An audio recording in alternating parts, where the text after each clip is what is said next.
पूछा गया है कि प्रेमचंद का वास्तविक नाम है। ऑप्शन दिया गया है श्रीपत राय, धनपत राय, अमृत राय, गणपत राय। तो प्रेमचंद का वास्तविक नाम क्या है? हमने आपको सब्जेक्टिव तौर पर जब लेक्चर उपलब्ध करवाया था तो उसमें इसका जिक्र किया था। आपके दिमाग में प्रेमचंद का वास्तविक नाम आ चुका होगा। इसका जो सही जवाब है ऑप्शन बी, धनपत राय। बाकी ऑप्शन ए जो श्रीपत राय इनके भाई थे, अमृत राय इनके पुत्र हैं, और बाकी जो ऑप्शन है वो विकल्प को कंप्लीट करने के लिए बनाया गया है। तो आपके दिमाग में बैठ गया होगा कि प्रेमचंद का वास्तविक नाम धनपत राय था। अगला प्रश्न है, जो प्रेमचंद ने मानसरोवर नाम से एक रचना लिखी हुई है जो कि कहानी संग्रह के तौर पर जानी जाती है। सवाल पूछा जा रहा है कि मानसरोवर कितने खंडों में विभाजित है? ऑप्शन दिया गया है 5, 6, 7, 8। तो मानसरोवर कितने खंडों में विभाजित है? जैसे ही मैंने प्रश्न को पढ़ा आपके दिमाग में उत्तर तुरंत आ गया होगा। सही जवाब है ऑप्शन डी, कुल 8 खंडों में विभाजित है। अगला प्रश्न है, प्रेमचंद के संदर्भ में सही नहीं है। आपको विशेष तौर पर ध्यान में रखना है, नहीं शब्द को आपको पूछा जा रहा है कि प्रेमचंद के संदर्भ में सही नहीं है। ऑप्शन दिया गया है इन्होंने 300 कहानियां लिखी हैं, इनके 3 प्रमुख नाटक हैं, करबला इनका प्रसिद्ध उपन्यास है, इनकी पत्नी शिवरानी देवी है। तो आप देख रहे हैं कि प्रेमचंद के बहाने ऑप्शन में कई ऐसे तथ्य दिए गए हैं जो कि उनसे रिलेटेड सही हैं। हमें बताना है कि सही नहीं है। तो इसका जो सही जवाब है ऑप्शन सी, करबला इनका प्रसिद्ध उपन्यास है, जो कि गलत है, बल्कि करबला क्या है? नाटक है। बाकी जो भी तथ्य दिए गए हैं कि इन्होंने 300 कहानियां लिखी, बिल्कुल सही है। इनके 3 प्रमुख नाटक हैं, ये भी बिल्कुल सही है। और इनकी पत्नी शिवरानी देवी है, ये भी सही है। जैसे ही मैंने शिवरानी देवी कहा तो आपके दिमाग में एक खास रचना आ रही होगी जो कि प्रेमचंद को केंद्र में रखकर लिखी गई है। आप लोग कमेंट्स कर जरूर इस रचना का नाम बताइए। चलते हैं अगले क्वेश्चन पे बात करते हैं। अगला प्रश्न है कि निम्नलिखित में से प्रेमचंद का नाटक नहीं है। ऑप्शन दिया गया है करबला, संग्राम, प्रेम की वेदी, रंगभूमि। तो प्रेमचंद का नाटक नहीं है, हमें नहीं शब्द पर ध्यान रखना है। तो इसका बिल्कुल सही जवाब आप लोगों के दिमाग में आ रहा है। सही जवाब है ऑप्शन डी, रंगभूमि क्या है? उपन्यास है, और बाकी जितने भी ऑप्शन में नाम दिए गए हैं सब नाटक के तौर पर जाने जाते हैं। जिन 3 नाटकों का हमने ऊपर में जिक्र किया था वे ये 3 नाटक हैं, करबला, संग्राम, प्रेम की वेदी। अगला प्रश्न है, प्रेमचंद के द्वारा हिंदी कथा साहित्य में एक संज्ञा दी गई है, निम्नलिखित में से कौन सी संज्ञा है? ऑप्शन दिया गया है समाजवाद, यथार्थवाद, आदर्शवाद, आदर्शमुख यथार्थवाद। तो जब भी आप प्रेमचंद को पढ़ेंगे तो बार बार जिक्र किया जाता है, चाहे वो आलोचनात्मक किताबों को पढ़ें, चाहे अन्य ऑनलाइन किताबों को पढ़ें, वहां पर इसका जिक्र किया गया है कि कथा साहित्य में प्रेमचंद ने एक खास नाम दिया था। तो इस विकल्प के आधार पर सही जवाब है ऑप्शन डी, आदर्शोन्मुख यथार्थवाद। दान के संदर्भ में कथन है। इसके लिए 2 ऑप्शन दिए गए हैं। पहला है, इसका प्रकाशन सन 1936 ईस्वी में हुआ था। इसे कृषक जीवन का महाकाव्य कहा जाता है। अब ये 2 पॉइंट्स दे दिए गए हैं और पूछा जा रहा है कि सही कूट का चयन कीजिए। तो इसमें ऑप्शन दिया गया है केवल 1, केवल 2, 1 और 2 दोनों, न तो 1 और न ही 2। तो प्रश्न था, इसका प्रकाशन सन 1936 ईस्वी में हुआ था, ये सही ऑप्शन है। इसे कृषक जीवन का महाकाव्य कहा जाता है, ये भी सही है। इस तरीके से इसका जो सही जवाब होगा ऑप्शन नंबर सी सही है। अगला प्रश्न है, गोदान की विषय वस्तु है। गोदान की विषय वस्तु है, ऑप्शन दिया गया है राष्ट्रवाद, किसान समस्या, स्त्री समस्या, दलित समस्या। तो पहले ही प्रश्न में बता दिया गया है कि इसे कृषक जीवन का महाकाव्य कहा जाता है, तो इसमें मुख्य रूप से किसान समस्या को उठाया गया है, इसलिए इसका ऑप्शन बी सही होगा। अगला प्रश्न है, गोदान का नायक है। ऑप्शन दिया गया है होरी, गोबर, राय साहब, मेहता। तो इसका सही जवाब है होरी। अगला प्रश्न है, होरी का पूरा नाम है होरीदास, होरीलाल, होरीराम, होरी। जब आप उपन्यास शुरू में ही पढ़ेंगे तो पहली पंक्ति में होरी का पूरा नाम दिया गया है, लेकिन जो भी पाठक वर्ग हैं सबके दिमाग में बस होरी नाम बैठा हुआ है। लेकिन यहाँ पर प्रश्न के अनुसार आपको एक दृष्टि मिली होगी कि जब भी उपन्यास पढ़ें तो पात्रों के पूरे नाम को भी ध्यान में रखें। तो ऑप्शन के अनुसार इसका सही जवाब है होरी राम, यानी कि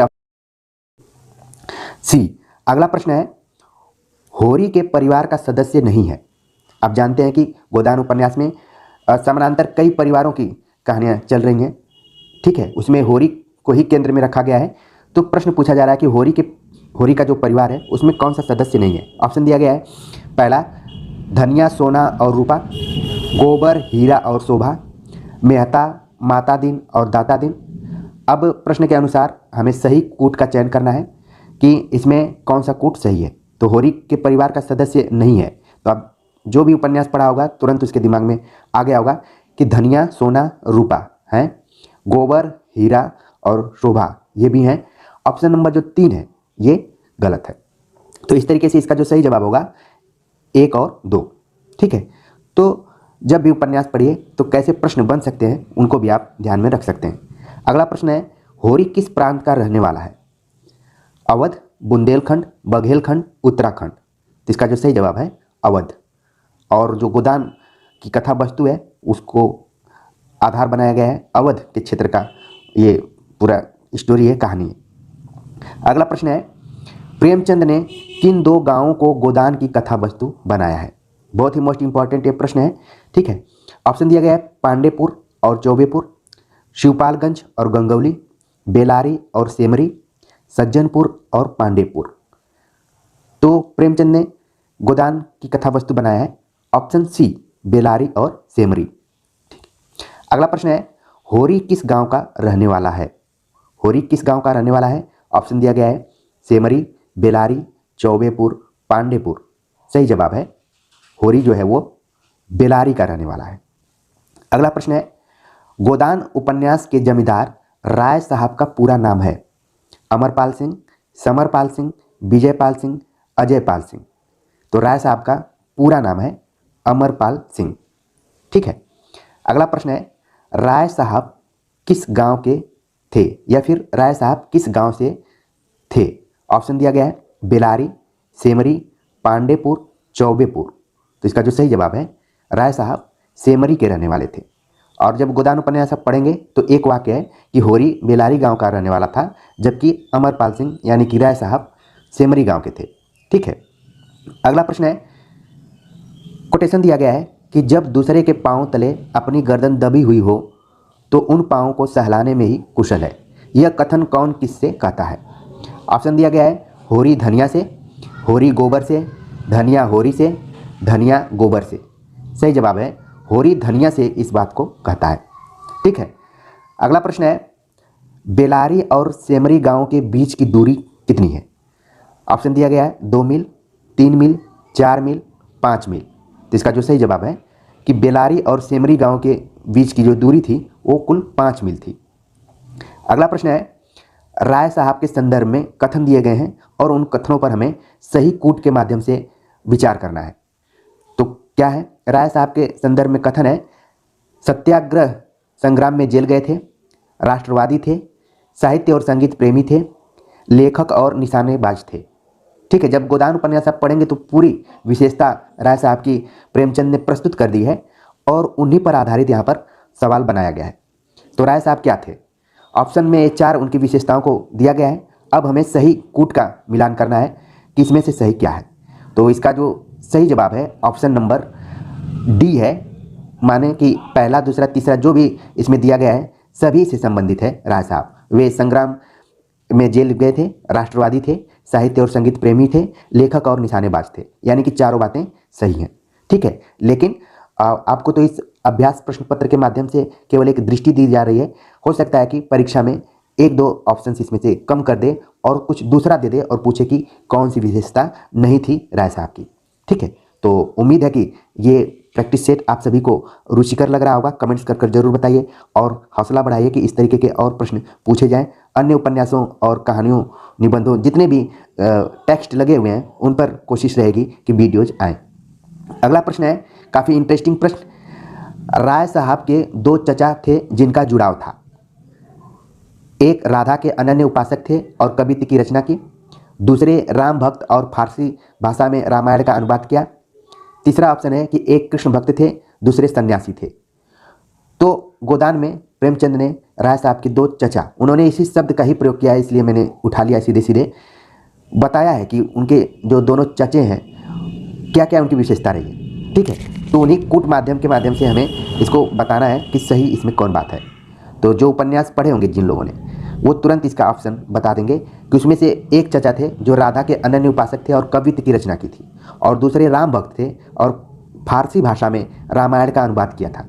तो इस तरीके से इसका जो सही जवाब होगा ऑप्शन ए, पहला और दूसरा सही है। ठीक है, ऑप्शन में तीसरा और चौथा न तो एक और नहीं दो, न तो तीन और नहीं चार, इस तरीके से भी ऑप्शन दिए गए थे, लेकिन इसका जो सही जवाब है ऑप्शन एक और दो। ठीक है, अगला प्रश्न है, होरी रामलीला में किस अभिनय को निभाया था? ऑप्शन दिया गया है दशरथ के मंत्री का, जनक के मंत्री का, दशरथ के माली का, ऑप्शन डी है जनक के माली का। तो सही जवाब है ऑप्शन डी, जनक के मालिक के रूप में होरी ने वहाँ पर अपना अभिनय प्रस्तुत किया था, उसको यही रोल दिया गया था, माली का उसने रोल निभाया था। ठीक है, अगला प्रश्न है, राय साहब होरी को कितने रुपयों का प्रबंध करने को कहा था? 5,000, 10,000, 15,000, 20,000। तो आप जानते हैं कि जब होरी अपने घर से निकलता है और राय साहब के घर पहुंचता है, तो वहाँ पर राय साहब अपनी तमाम चिंताओं को व्यक्त करते हैं और आखिर में होरी से कुछ रुपयों का प्रबंध करने के लिए कहते हैं। वे रुपए हैं 20,000। उस ज़माने में 1936 में 20,000 रुपये इकट्ठे करने थे, जिसको सुनकर होरी बहुत परेशान था और राय साहब ने कहा था कि 20,000 का प्रबंध करना है, लेकिन तुम अगर 500 रुपये अपने गांव से दिलवा दोगे तो अच्छा रहेगा।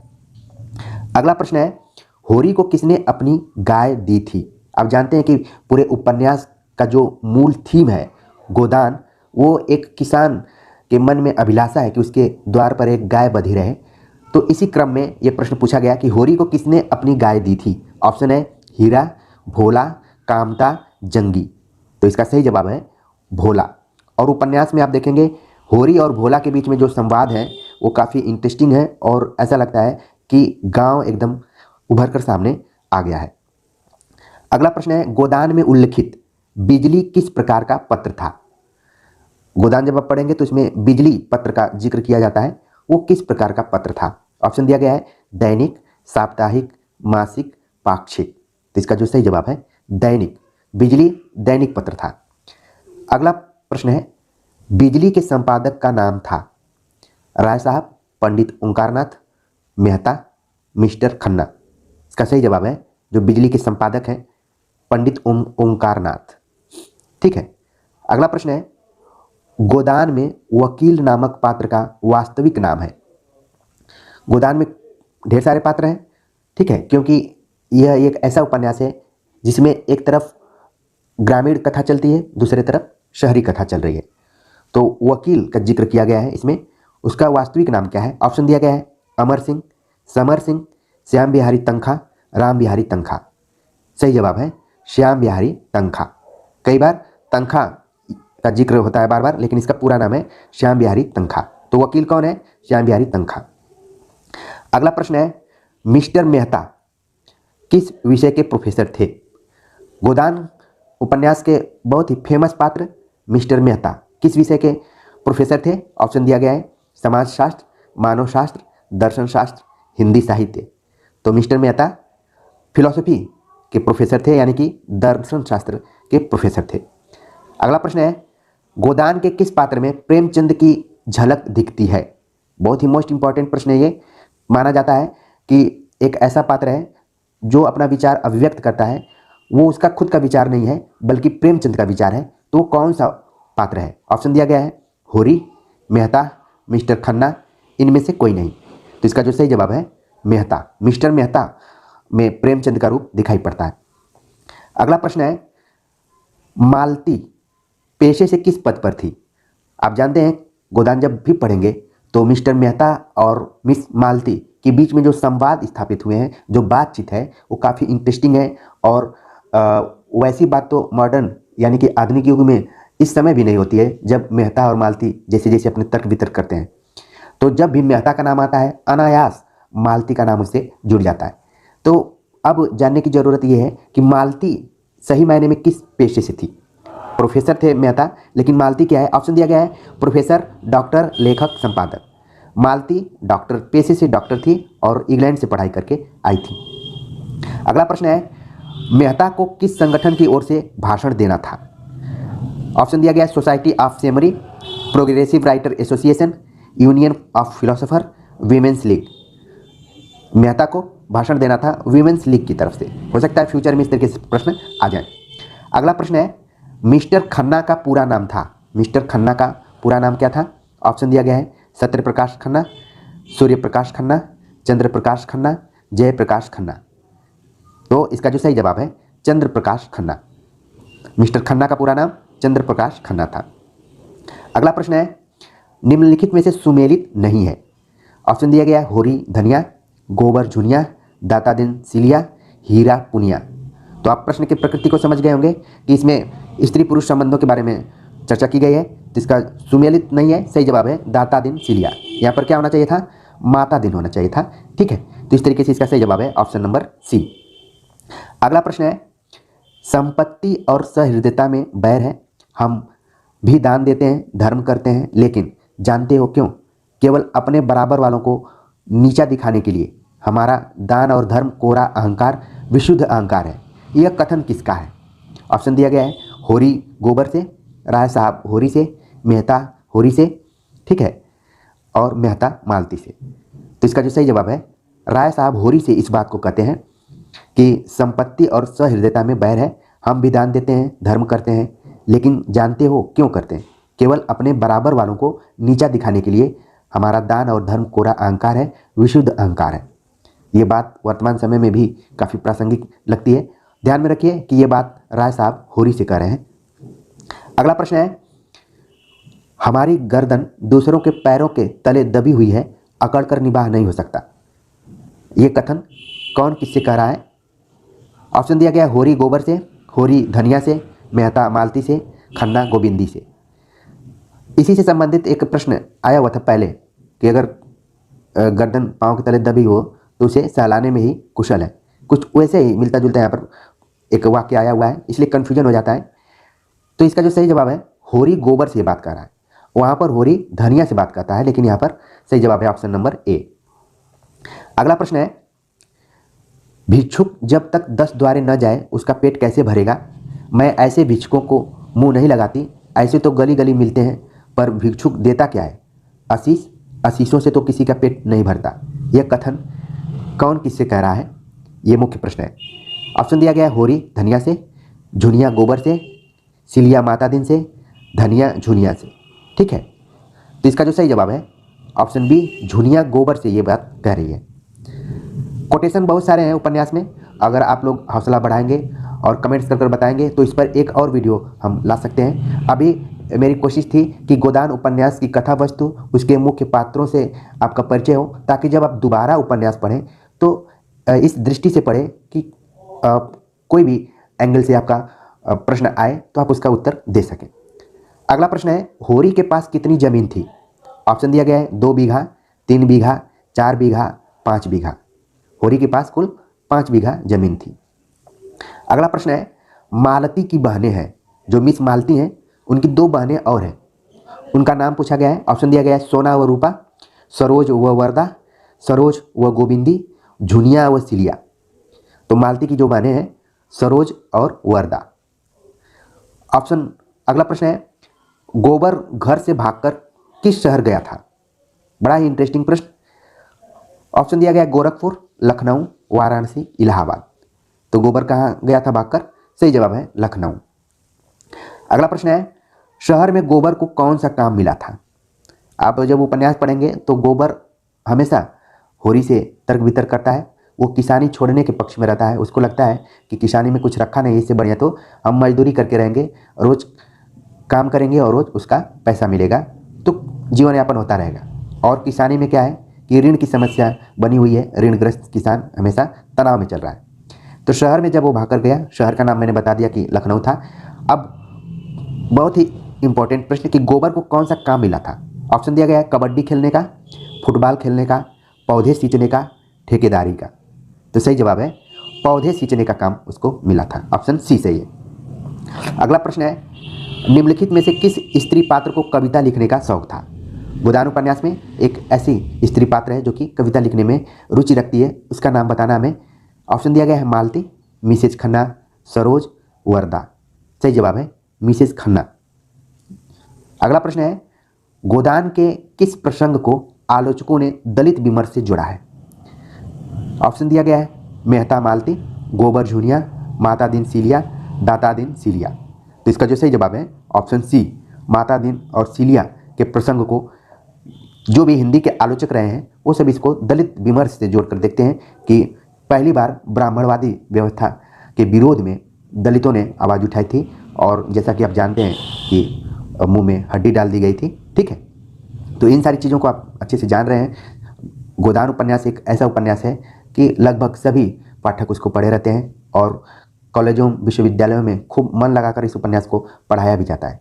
आज का आखिरी प्रश्न है, होरी की मृत्यु लू लगने से हुई थी, उस समय उसके पास मौजूद थे, कौन लोग मौजूद थे? ऑप्शन दिया गया है गोबर और धनिया, धनिया और झुनिया, हीरा और शोभा, इनमें से कोई नहीं। जब होरी की मृत्यु हुई थी तो उस समय वहाँ पर मौजूद थे हीरा और शोभा। ठीक है, उन्होंने उसको आराम दिलाने के लिए वो खटिया पर लाद के लाए भी छाँव में, लेकिन तब तक देखे कि वो ठंडा हो चुका है, उसका देहांत हो चुका है, तो इसलिए इस प्रश्न को बनाना पड़ा। बाकी आखिरी में है कि दाता दिन आते हैं और गोदान करने की बात करते हैं, और धनिया का एक बड़ा ही मार्मिक और हृदय विदारक कोटेशन है, और सबसे आखिरी पंक्ति तो है कि धनिया जो है पछाड़ खा के गिर पड़ती है। तो गोदान उपन्यास का जो अंत है काफ़ी हृदय विदारक है, बार बार सोचने पर मजबूर करता है। मैला आंचल आप लोगों ने पढ़ लिया होगा, रिवीजन कर लिया होगा, कई बार पढ़ा होगा, हर महाविद्यालय विश्वविद्यालय के पाठ्यक्रम में ये रहता ही है। मैला आंचल के संदर्भ में असत्य कथन है, मैला आंचल के संदर्भ में असत्य कथन है। इसमें पूर्णिया जिले के मेरीगंज गांव को केंद्र बनाया गया है। यह गांव तेराहाट स्टेशन से 7 कोस पूर्व स्थित है। गांव के पश्चिम कमला नदी की धारा बहती है। मैला आंचल का प्रकाशन 1954 ईस्वी में हुआ। आप क्वेश्चन नंबर 20 को देख रहे हैं, काफी ऐसा प्रश्न है कि इसमें एक तरीके से मैला आंचल के पूरे निचोड़ को ही रख दिया गया है। हमें बताना है कि कौन सा कथन असत्य है। तो लगातार आप लोगों ने इसको बताने का प्रयास किया है। मैं देख रहा हूं कि अर्चना ने सबसे पहले इसमें सही जवाब मुझे उनका दिखाई दिया है, प्रीति का भी, आरती ठाकुर का भी सही जवाब आ रहा है, और कविता का। इन लोगों ने सही जवाब इसका बता दिया है कि ऑप्शन सी जो है असत्य है। और काफी जो बच्चे अगर इस प्रश्न का सही आंसर दे रहे हैं, इसका मतलब है कि उन्होंने मैला आंचल को काफी गंभीरता से पढ़ा। गांव के पश्चिम कमला नदी की धारा नहीं बहती है, बल्कि पूरब बहती है। तो यहाँ पर क्या डिफरेंस हो गया था कि यहाँ पर पूरब की जगह पश्चिम कर दिया गया था, तो इसलिए ये कथन क्या हो गया, गलत हो गया। और बाकी जितने कथन दिए गए हैं वो सब क्या है, सही है, और आगामी परीक्षाओं के दृष्टिकोण से वन लाइनर प्रश्नों के हिसाब से इंपॉर्टेंट है। अगला प्रश्न है, काफी इंपॉर्टेंट ये भी प्रश्न है, मेरीगंज नाम पड़ा है। आप जानते हैं कि मैला आंचल का जो क्षेत्र रहा है मेरीगंज, ठीक है, वो किसके नाम पर पड़ा था? ऑप्शन दिया गया मार्टिन साहब की मेम मेरी के नाम पर, डेविड साहब की मेम मेरी के नाम पर, विलियम साहब की मेम मेरी के नाम पर, कर्जन साहब की मेम मेरी के नाम पर। तो मेरी तो वही है, बाकी जो मेल पात्र हैं उनका नाम यहाँ पर चेंज किया गया है। बहुत सारे बच्चे इसका अच्छा जवाब दिए हैं, इसलिए मैं पहला कौन दिया है इसको मैं नहीं बता पा रहा हूँ। सही जवाब है ऑप्शन ए, मार्टिन साहब की मेम मेरी के नाम पर मेरीगंज नाम पड़ा है। ठीक है, ऑप्शन ए इसका सही जवाब है। अगला प्रश्न है, आप लोग पूरा धैर्य बनाकर इस पूरे प्रैक्टिस सेट को देखिए, आपको बहुत ही अच्छे अच्छे प्रश्न यहाँ पर देखने को मिलेंगे। आपका रिवीजन भी होगा, आपको लगेगा कि इस स्तरीय प्रश्न यहाँ पर पूछे गए। अगला प्रश्न है, मेरी की मृत्यु किस रोग की वजह से हुई थी? मेरी मैम जो थी उनकी मृत्यु किस रोग से हुई थी? ऑप्शन दिया गया हैजा, मलेरिया, कैंसर, एनीमिया। तो यहाँ पर खुरेसी ने सबसे पहले, रीमा ने भी इसका सही जवाब दिया, विकास ने दिया, शिवदीप ने बताया कि ये मलेरिया से उनकी मृत्यु हुई थी। ऑप्शन बी इसका सही जवाब है कि उपन्यास में मेरी मैम जो है उनका निधन हुआ मलेरिया रोग से। ठीक है, अगला प्रश्न है कि मेरीगंज में मुख्यतः 3 दल है। जिसमें शामिल नहीं है। तो तुरंत आपके दिमाग में मैला आंचल की कथा वस्तु आ गई होगी कि उसमें जो 3 प्रमुख दल हैं कौन-कौन से हैं और इस प्रश्न के मुताबिक कौन शामिल नहीं है, ये हमें बताना है। राजपूत, कायस्थ, यादव, भूमिहार। तो उन 3 दलों में कौन शामिल नहीं है? मैं देख रहा हूँ कि सबसे पहले इसका जो सही जवाब दिया वो पिंकी मिश्रा ने दिया, शिवदीप ने दिया है और इसके बाद खुरैशी ने तो पूरा आंसर ही लिख दिया। प्रीति ने भी इसका सही जवाब दिया है और विवेक ने भी सही जवाब। ऑप्शन डी क्या है कि भूमिहार इसमें शामिल नहीं है। बाकी जो ऊपर तीनों नाम दिए गए हैं कि गांव में के जो मुख्यतः 3 दल हैं राजपूत, कायस्थ, यादव, ये तीनों मुख्य दल के रूप में है, बाकी भूमिहार जो है इसमें शामिल नहीं। तो इसको किसी जाति विशेष के ऊपर नहीं देखना है क्योंकि ये इस उपन्यास की विषय वस्तु ही है, तो सवाल बनना लाजिम है। ठीक है, अगला जो प्रश्न है यहाँ पर आप देख रहे हैं कि पूछा जा रहा है कि मेरीगंज में मुख्यतः 3 दल हैं, निम्नलिखित में से सही संबंध है। सही संबंधों के बारे में हमें पूछना है। ज्योति जिज्ञासी कर रहे हैं कि मेरा कमेंट्स कहाँ जा रहा है गुरुजी? आ रहा है आपका कमेंट्स, बिल्कुल आ रहा है और आपने कई सवालों का आंसर सही दिया है। ठीक है, अब क्वेश्चन नंबर 24 का हमें जवाब आप लोग दीजिए कि जो भी संबंध दिए गए कि राजपूतों के मुखिया राम कृपाल सिंह हैं, कायस्थों के विश्वनाथ प्रसाद हैं, यादवों के राम खिलावन हैं या फिर उपयुक्त सभी।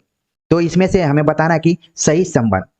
तो इसका सही जवाब आप लोगों ने बिल्कुल दे दिया कि ये डी ऑप्शन इसका सही है कि जितने भी यहाँ पर संबंध दिए गए हैं वो क्या है, सही है। तो आप आगामी परीक्षा के दृष्टिकोण से जरूर ध्यान में रखिए कि राजपूतों के मुखिया कौन है उपन्यास में, राम कृपाल सिंह है और कायस्थों के विश्वनाथ प्रसाद और यादवों के जो हैं राम खिलावन।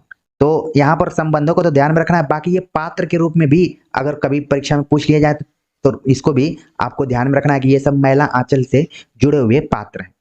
ठीक है, लाइव क्लास है, थोड़ा सा टाइम लगेगा और मेरी कोशिश रहती है कि मैं धीरे धीरे पढ़ाऊँ, ठोस पढ़ाऊँ और एक बार आपके दिमाग में बैठ जाए, वरना आपको दोबारा रिवीजन ज़्यादा न करना पड़े। बाकी 24 घंटे बहुत पर्याप्त होते हैं, 1 ही घंटा इस चैनल पर आप सभी को देना है।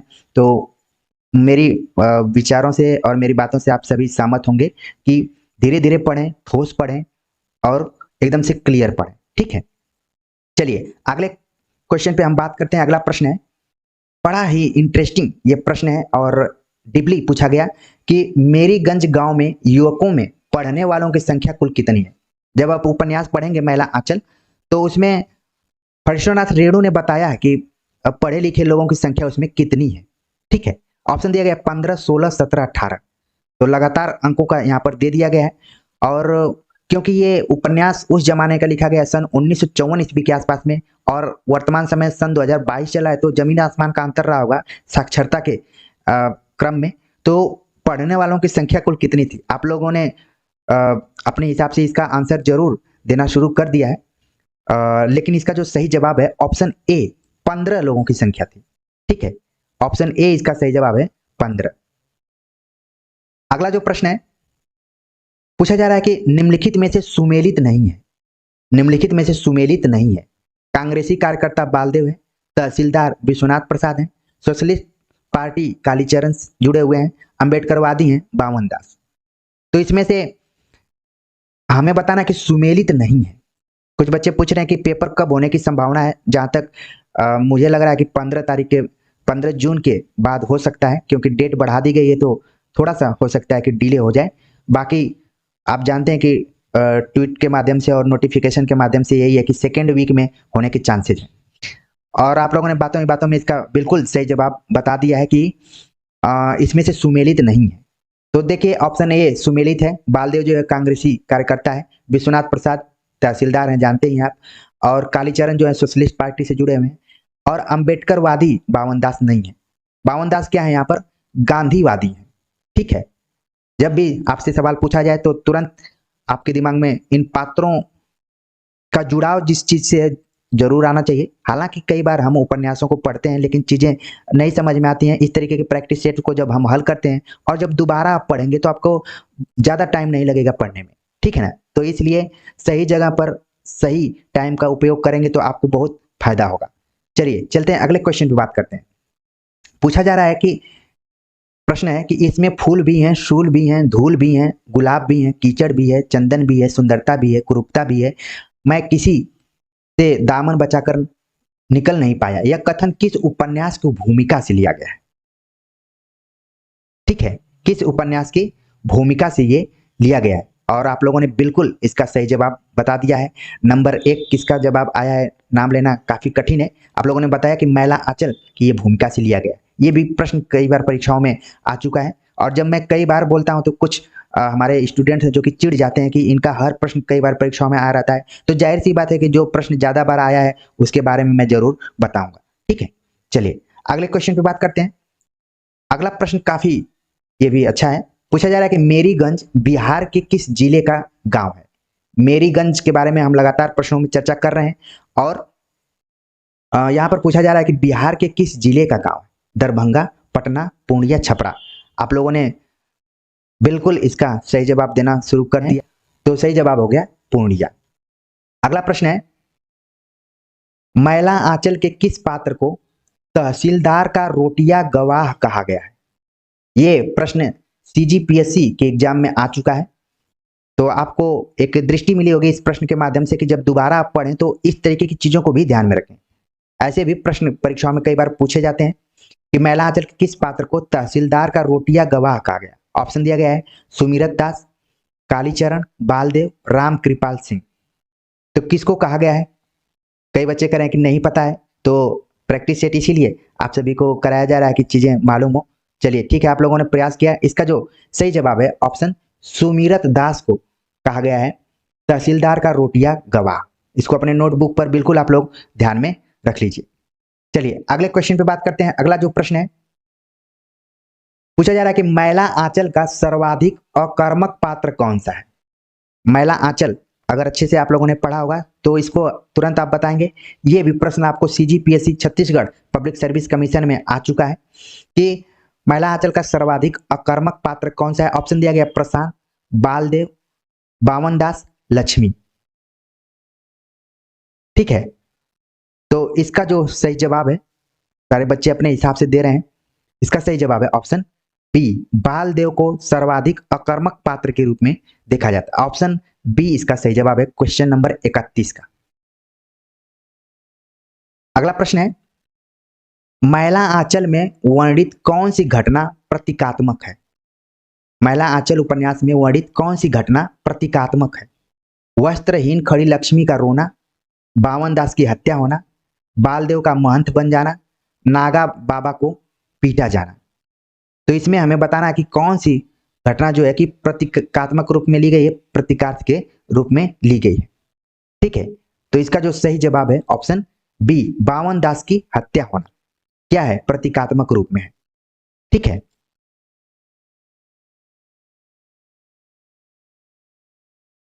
भाई यूट्यूब पे मैं आया हूँ वीडियो हटाने के लिए तो नहीं, आप लोगों की सेवा करने के लिए ही आया हूँ, तो ये वीडियो रहेंगी, हमेशा के लिए रहेंगी। ठीक है, चलिए अगले क्वेश्चन पे बात करते हैं कि बावन दास ने बावन, यहाँ पर उसका शॉर्ट नेम लिखा हुआ है कि बावन ने दो आजाद देशों की, हिंदुस्तान और पाकिस्तान की ईमानदारी को बस 2 डेग में ही नाप लिया। मैला आंचल के उपयुक्त कथन में किसकी अभिव्यक्ति नहीं हुई है? यहाँ पर सवाल थोड़ा सा ध्यान से पढ़ने की जरूरत है और देखकर इसका सॉल्व करना है कि बावन ने 2 आजाद देशों की, हिंदुस्तान और पाकिस्तान की ईमानदारी को बस 2 डेग में ही नाप लिया। डेग को यहाँ पर क्षेत्रीय भाषा का प्रयोग यहाँ पर कर लिया गया है, डग को डेग लिखा गया है, उपन्यास में भी इसी टाइप से है। तो पूछा जा रहा है कि मैला आंचल के उपयुक्त कथन में किसकी अभिव्यक्ति नहीं है? ऑप्शन दिया गया है विडंबना, व्यंग, क्षोभ, विनोद। ठीक है, तो इसका जो सही जवाब है ऑप्शन डी, विनोद की अभिव्यक्ति इसमें नहीं हुई है। और बाकी जो ऊपर के तीनों ऑप्शन है वो क्या है? इसकी अभिव्यक्ति हुई है। ठीक है, अगला प्रश्न है, रेणु ने मैला आंचल की भूमिका में मेरीगंज को क्या माना है? फणीश्वर नाथ रेणु ने मैला आंचल की भूमिका में मेरीगंज को क्या माना है? पिछड़े गांव का प्रतीक, राजनीति का अखाड़ा, जातिगत विद्वेष का केंद्र, धार्मिक पाखंड की भूमि। तो क्या माना है इसका? मैं देखता हूं कि सही जवाब कौन दिया है। 34 का, क्वेश्चन नंबर 34 का सही जवाब मैं देख रहा हूं कि रेखा ने सबसे पहले, खुरेसी ने भी सबसे पहले जवाब दिया है, बाकी अन्य बच्चे भी इसका सही जवाब दे रहे हैं। ठीक है, तो इसका जो सही जवाब है पिछड़े गांवों का प्रतीक के रूप में माना है। ठीक है, ऑप्शन ए इसका सही जवाब है कि रेणु ने मैला आंचल की भूमिका में मेरीगंज को क्या माना है। ऑप्शन ए इसका सही जवाब है। अगला प्रश्न है, मैला आंचल में प्रशांत शरत बापू ने उपन्यासों की नारी किसे कहा है। मैला आंचल में प्रशांत शरत बाबू ने उपन्यासों की नारी किसे कहा है। ऑप्शन दिया गया है कमला, स्नेहमयी, मंगला, ममता। क्वेश्चन नंबर 35 का जो सही जवाब है वो है ऑप्शन डी, ममता कहा है, उपन्यासों की नारी को ममता कहा है। ऑप्शन डी इसका सही जवाब है। अगला प्रश्न है, मैला आंचल में कौन सा पात्र हमेशा सुपारी चबाता रहता है। ये काफी इंपॉर्टेंट है, आप लोगों ने पढ़ा होगा अगर मैला आंचल तो जरूर इस पात्र को ध्यान में रखा होगा। इसके आंसर को मैं वेट करता हूं, देखता हूं कि कौन सबसे पहले इसका सही जवाब देता है। क्वेश्चन नंबर 36 का कि मैला आंचल में कौन सा पात्र हमेशा सुपारी चबाता रहता है। ऑप्शन दिया गया प्रशांत, भगवान भगत, कालीचरण, बालदेव। तो इसका जो सही जवाब है कि सुपारी कौन चबाता है, ठीक है, इसका सही जवाब खुरेसी ने दिया है। ऑप्शन बी इसका सही जवाब है भगवान भगत, जो कि हमेशा सुपारी चबाता रहता है। और ये प्रश्न आपको सीजीपीएससी के एग्जाम में आ चुका है। तो आप देख रहे हैं कि परीक्षाओं में किस तरीके से प्रश्न बड़े सूक्ष्म दृष्टिकोण से पूछ लिए जाते हैं, और जब हम परीक्षाओं में जाते हैं और देखते हैं कि हमने तो इस दृष्टिकोण से पढ़ाई की ही नहीं थी, ठीक है। तो बिल्कुल ये प्रैक्टिस सेट आपको यूजीसी नेट के दृष्टिकोण से तो तैयार कर ही रहा है, मानसिक तौर पर अन्य प्रतियोगी परीक्षाओं के लिए भी तैयारी करवा रहा है। तो यहाँ पर कई बच्चे कालीचरण दे रहे हैं, ज्योति इसका सही जवाब है भगवान भगत जो है वो हमेशा सुपारी चबाता रहता है, ठीक है। निबंध की क्लास मेरी कंप्लीट हो गई है, आप सब्जेक्टिव तौर पर भी ऑब्जेक्टिव तौर पर भी, ठीक है। उपन्यास के कुछ पार्ट बचे हुए हैं और नाटक के कुछ पार्ट बचे हुए हैं, तो उन पर मैं बातचीत करूंगा। अगला जो प्रश्न है, मैला आंचल उपन्यास में डॉक्टर प्रशांत किस विषय पर शोध करना चाहते हैं। मैला आंचल उपन्यास में डॉक्टर प्रशांत किस विषय पर शोध करना चाहते हैं। ऑप्शन दिया गया हैजा, मलेरिया, कैंसर, एनीमिया। तो किस पे ये शोध करना चाहते हैं। तो कई बच्चों ने इसका बिल्कुल सही जवाब दे दिया है। सही जवाब है इसका ऑप्शन बी, इसका सही जवाब है मलेरिया पर वो शोध करना चाहते हैं। जब उपन्यास पढ़ेंगे तो मलेरिया और कालरा इन दोनों का वहां पर जिक्र किया गया है कि इस पे वो रिसर्च करना चाहते हैं। अगला जो प्रश्न है, मैला आंचल उपन्यास में डॉक्टर प्रशांत और कमली एक दूसरे से प्रेम करते हैं। कमली किस रोग की वजह से बेहोश हो जाया करती है, ठीक है, किस रोग से वो बार बार बेहोश हो जाया करती है। ऑप्शन दिया गया मिर्गी, मलेरिया, हिस्टीरिया, एनीमिया।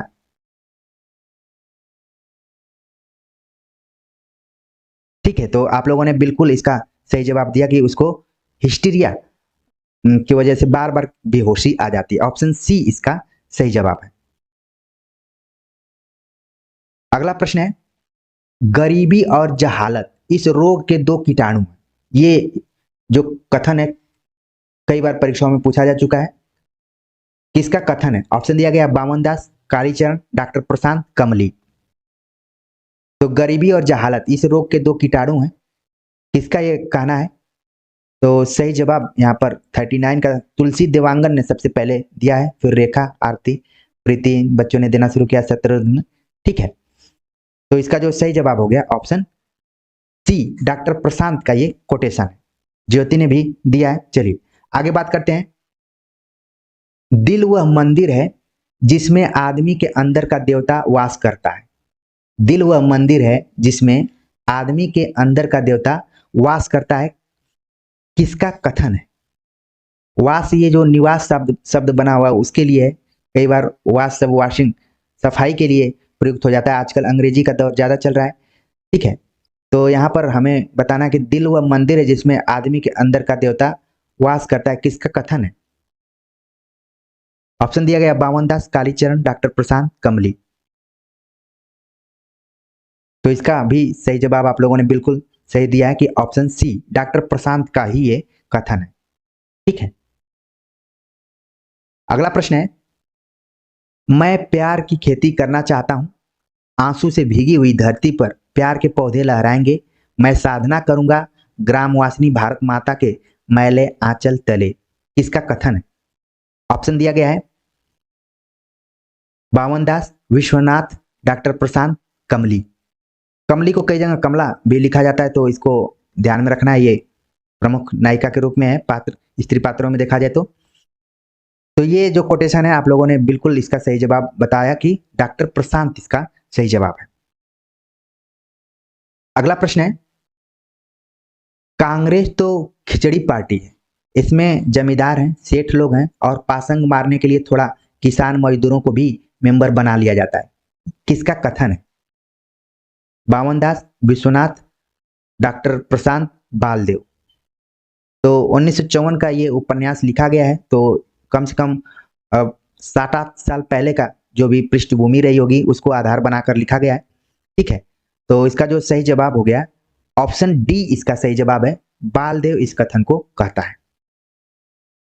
अगला प्रश्न है, प्यारे भाइयों आप लोग जो आंदोलन किए हैं वह, यहाँ पर जो होना चाहिए, आप लोग जो आंदोलन किए हैं वह अच्छा नहीं है, अपना कान देखे बिना कौवा के पीछे दौड़ना अच्छा नहीं। इसका कथन है बावन दास, बालदेव, डॉक्टर प्रशांत, वासुदेव। तो क्वेश्चन नंबर 43 का जो सही जवाब है वो है,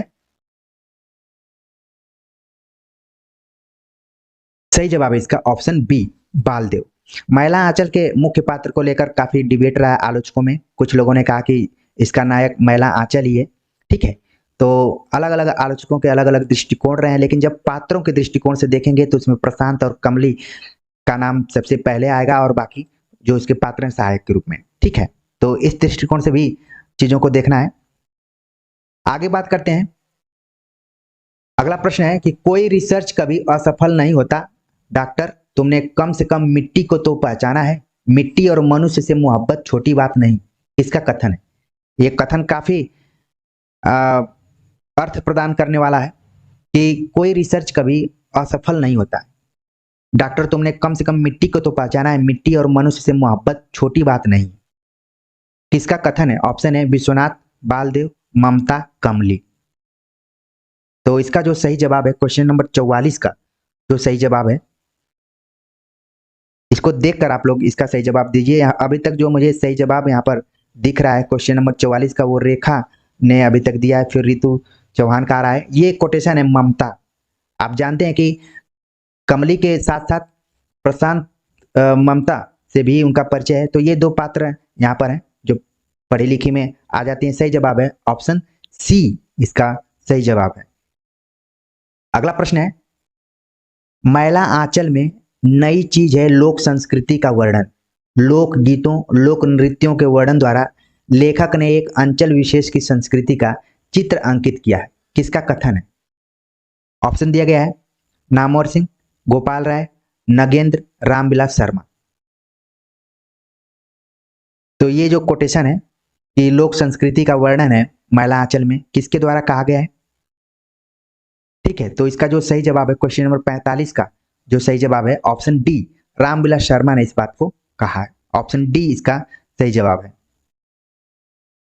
राग दरबारी का संबंध एक बड़े नगर से कुछ दूर बसे एक गांव की जिंदगी से है, जो पिछले 20 वर्षों की प्रगति और विकास के नारों के बावजूद निहित स्वार्थों और अनेक अवांछनीय तत्वों के आघातों के सामने घिसट रही है।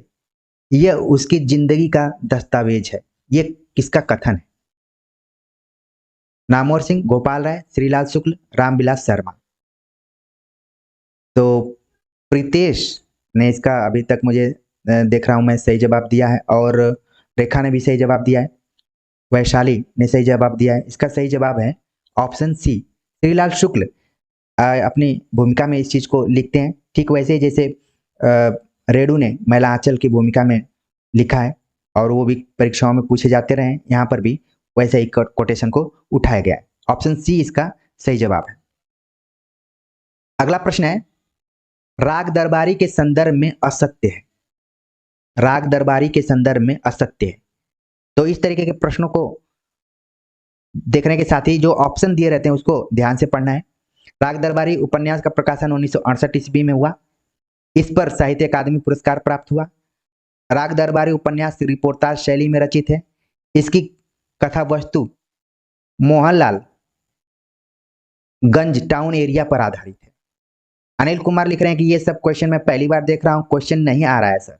ये एकदम टेक्स्ट पर आधारित है और आपको बहुत कम ऐसे चैनल मिलेंगे। हालांकि हो सकता है कि मेरी जानकारी में नहीं हो चैनल हो जो इस तरीके का बना रहे हो, लेकिन मैं जहाँ तक जानता हूँ कि ऑब्जेक्टिव पैटर्न पर किताबें आपके पास होंगी, आप रोज रोज उनको अच्छे से याद भी कर रहे होंगे। लेकिन यहाँ मेरी कोशिश रहती है कि क्यों ना टेक्स्ट पर आधारित थोड़ी बातचीत कर ली जाए, जिससे कि आपको कुछ गाइडलाइन भी मिले और आपकी तैयारी भी हो जाए और रिवीजन भी हो जाए। इसी बीच आप लोगों ने बिल्कुल इसका सही जवाब बता दिया कि यहाँ पर मोहनलालगंज नहीं है बल्कि क्या है, शिवपालगंज है। तो इसका मतलब है कि राग दरबारी आप लोगों ने काफी गंभीरता से पढ़ा है और एक तरीके से झपट्टा मार के इसका बिल्कुल आप लोगों ने सही जवाब बता दिया कि मोहनलालगंज टाउन एरिया वाला जो ऑप्शन है वो क्या है, गलत है। तो बाकी क्या है कि 1968 में राग दरबारी प्रकाशित हुआ, साहित्य अकादमी पुरस्कार मिला हुआ है। इस चीज को बिल्कुल आपको ध्यान में रखना है। और श्रीलाल शुक्ला और अमरकांत को संयुक्त रूप से ज्ञानपीठ पुरस्कार भी मिला था। तो ध्यान में रखिए कि राग दरबारी को साहित्य अकादमी मिला था। और ये यहाँ पर लिखा जा रहा है कि रिपोर्टाज शैली में ये उपन्यास रचित है। हालांकि रिपोर्टाज के अपेक्षा ज्यादातर इसको व्यंग्यात्मक शैली में देखा जाता है। तो ये भी चीज है, ठीक है। तो इस तरीके से क्या हो गया, आपका ऊपर तीनों जो ऑप्शन दिया गया उससे 3 तरीके के उत्तर आपके तैयार हो गए और बाकी जो गलत कथन था आप लोगों ने बिल्कुल उसको पकड़ लिया, ठीक है। चलिए अगला जो प्रश्न है, अभी बहुत अच्छे अच्छे प्रश्न आने वाले हैं, आप लोग धैर्य बनाकर रखिए। पूछा जा रहा है कि यह उपन्यास साठोत्तरीय व्यंग्य उपन्यासों की परंपरा में मील का पत्थर है और इसे हिंदी उपन्यासों की ऐतिहासिक उपलब्धि कहा जा सकता है। स्वतंत्रता प्राप्ति के बाद भारत की राजनीतिक व्यवस्थाओं का ऐसा तेजाबी एवं व्यंग्यात्मक प्रस्तुतिकरण सर्वप्रथम हुआ। यह कथन किस उपन्यास के संदर्भ में है, ठीक है। ऑप्शन दिया गया है तमस, राग दरबारी, मैला आंचल, आपका बंटी। तो ये इतना लंबा कोटेशन था, लेकिन उसका आंसर इतना इजी था कि आप लोग अगर थोड़ा सा भी पढ़े होंगे तो तुरंत इसका सही जवाब बता देंगे। आप लोगों ने बिल्कुल सही जवाब बताया कि ये राग दरबारी के संदर्भ में। लेकिन यहाँ पर हमारे बताने की मतलब ये था कि यहाँ पर देखिए शब्द के ऐसा तेजाबी एवं व्यंग्यात्मक प्रस्तुतिकरण सर्वप्रथम हुआ। ये राग दरबारी के संदर्भ में ये बात कही गई है, ठीक है। चलिए अगले क्वेश्चन पे बात करते हैं कि शिवपालगंज उत्तर प्रदेश के किस क्षेत्र का प्रांत है। ये भी अच्छा प्रश्न है कि शिवपालगंज उत्तर प्रदेश के किस एरिया का प्रांत है या फिर जो जगह है उसको बताना है। बुंदेलखंड, अवध का क्षेत्र, पूर्वांचल, बघेलखंड। तो किधर का है शिवपालगंज? ज्योति, जिज्ञांसु, प्रीति, पूजा, खुरेसी, रेखा, सब बच्चों ने कहा कि ये अवध का क्षेत्र है, ठीक है। अवध क्षेत्र से लिया गया है ये शिवपालगंज, उसी एरिया में। हालांकि कुछ जगहें जो होती हैं विवादित टाइप की होती हैं, कुछ लोग उसको अपने एरिया का बताते हैं, कुछ लोग अपने एरिया का बताते हैं। हालांकि प्रश्न के अनुसार सही जवाब है ऑप्शन बी। कुछ बच्चे कह सकते हैं कि ये पूर्वांचल एरिया का भी है, तो ठीक है। लेकिन अभी तक इसका जो सही जवाब है मेरे अनुसार क्या है, ऑप्शन बी इसका सही जवाब है। हालांकि एक आलोचक ने इसको पूर्वांचल का एरिया घोषित किया है, तो वो भी कोटेशन के तौर पर अभी आएगा, आप देख लेंगे। चलिए अगला जो प्रश्न है, वैद्य जी किस उपन्यास के प्रमुख पात्र हैं? वैद्य जी किस उपन्यास के प्रमुख पात्र हैं? तो वैद्य जी को आप लोगों ने भली भांति याद कर लिया होगा कि ये किस उपन्यास में थे। ऑप्शन दिया गया तमस, राग दरबारी, मैला आंचल, आपका बंटी। तो लगभग सभी बच्चों ने इसका सही जवाब बता दिया है कि राग दरबारी उपन्यास के पात्र के रूप में है वैद्य जी। और ये प्रश्न यूपी हायर एजुकेशन एग्जाम में आ चुका है। और कई बार जब मैं सत्य बातें बोलता हूं तो कई हमारे जो छात्र हैं खासतौर से कभी कभार जो कमेंट करते हैं और निगेटिव कमेंट्स करते हैं,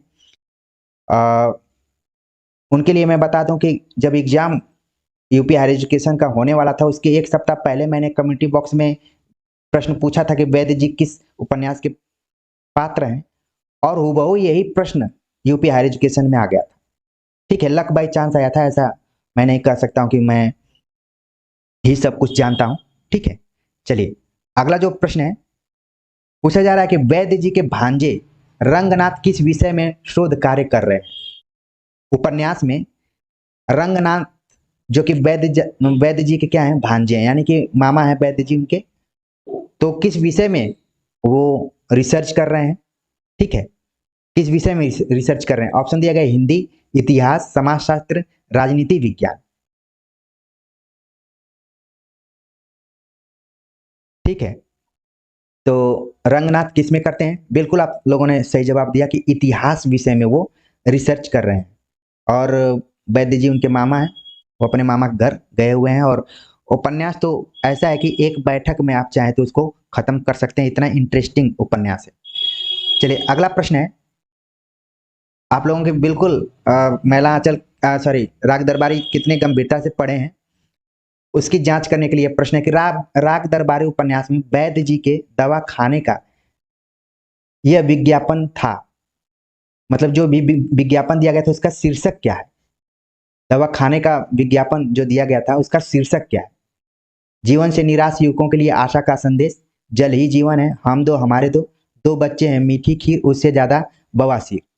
तो क्या वहां पर विज्ञापन जो दिया गया था दवा खाने के पास उसका क्या शीर्षक था। बिल्कुल आप लोगों ने सही जवाब इसका दिया है, आप लोगों ने बहुत ही गंभीरता से इस उपन्यास को पढ़ा है। सही जवाब है ऑप्शन ए, जीवन से निराश युवकों के लिए आशा का संदेश। ऑप्शन ए इसका सही जवाब है।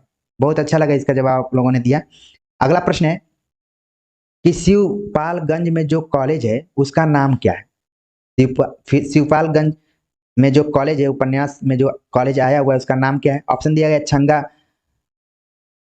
मल intermediate college, Rangamal intermediate college, Shivpalganj intermediate college, Mohanlalganj intermediate college.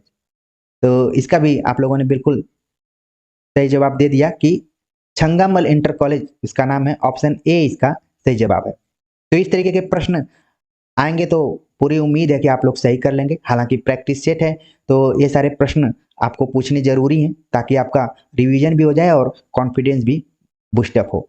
कोशिश यही है, बाकी आपकी मेहनत रंग ला सकती है और मुझे पूरी उम्मीद है कि आप लोग लगातार मेहनत कर रहे हैं और जिस हिसाब से आंसर दे रहे हैं। अगले क्वेश्चन पे बात करते हैं। अगला प्रश्न है कि निम्नलिखित में से सुमेलित नहीं है। क्वेश्चन नंबर 54 कि सुमेलित नहीं है।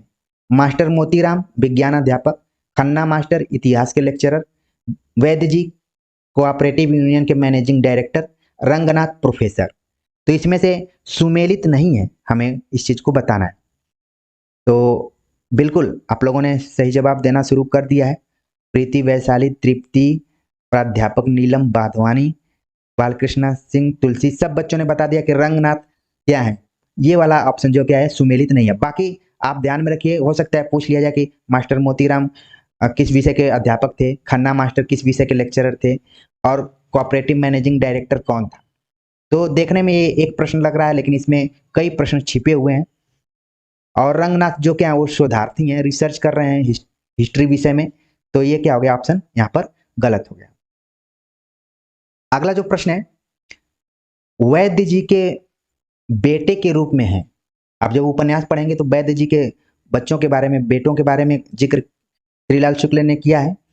ऑप्शन दिया गया बद्री, रूपन, ए और बी रंगनाथ। तो बेटों के रूप में कौन है इसमें। तो इस तरीके का प्रश्न आता है तो कई बार दोनों वाला ऑप्शन सही होता है और उसी का यूज आप लोगों ने किया। सही जवाब है ए और बी। इसमें बद्री जो है वो क्या है, बड़ा है और रूपन क्या है, छोटा है। ये भी सारी चीजें आप जान रहे होंगे, एग्जाम तक ये सारी चीजों को आपको बिल्कुल ध्यान में रखना पड़ेगा। बात की बात कुछ और ही। आगे बात करते हैं। अगला जो प्रश्न है कि रूपन बाबू वैद्य जी का 18 वर्षीय छोटा बेटा है जो 10वीं कक्षा में लगातार कितने वर्षों तक अध्ययन करता रहा और फेल होता रहा। रूपन बाबू कितनी बार 10वीं में फेल हुआ है, पूरा उपन्यास में इस चीज को कवर किया है श्रीलाल शुक्ल ने। 2 बार, 3 बार, 4 बार, 5 बार। पुराने जमाने में 10वीं में इसी तरीके से लोग फेल हुआ करते थे लेकिन अब समय बदल गया है और जो रूपन बाबू है 10वीं क्लास फेल है और नेतागिरी करते रहते हैं। बिल्कुल आप लोगों ने उपन्यास को गंभीरता से और अपने आत्मीयता के साथ पढ़ा है। सही जवाब है इसका ऑप्शन बी, 3 बार वो फेल हो चुका है। ठीक है, ऑप्शन बी इसका सही जवाब है कि 3 बार फेल हुए थे रूपन बाबू, बाद में वो क्या करने लगे, छात्र नेता हो गए वहां। अगला प्रश्न है स्त्री विमर्श के दृष्टिकोण से काफी इंपॉर्टेंट कि उपन्यास राग दरबारी उपन्यास की इकलौती स्त्री पात्र कौन सी है। राग दरबारी उपन्यास आप पढ़े होंगे तो उसकी इकलौती जो स्त्री पात्र है, इतने पात्रों से भरा हुआ उपन्यास है लेकिन उसमें एकमात्र जो स्त्री पात्र है कौन सी है, कमली, बेला, फुलवा, गुलाबो। तो आप लोगों ने पढ़ा ही है और सही जवाब बिल्कुल दिया आप लोगों ने कि बेला नाम की जो पात्र है, जिसके पिताजी गयादीन उनका नाम है और प्रेम प्रसंग चलता रहता है। पूरी सारी चीजों को आप लोग अच्छे से समझ रहे होंगे। अगला जो प्रश्न है, शनिचर वैद्य जी का नौकर है, इसका असली नाम क्या है। शनिचर नाम का एक कैरेक्टर आपको राग दरबारी में मिलेगा और उसका असली नाम क्या है, मंगलदास, शनिदेव, सेवादास, मेवादास। तो शनिचर का क्या नाम है, आप लोगों ने उपन्यास पढ़ा होगा। बालकृष्ण ने सही बताया कि बद्री से प्रेम प्रसंग चलता रहता है बेला का, आप लोगों ने बिल्कुल इस चीज को याद रखा है। ठीक है, तो इसका जो सही जवाब है शनिचर वैद्य जी का नौकर है और इसका असली नाम है मंगलदास। ऑप्शन ए इसका सही जवाब है।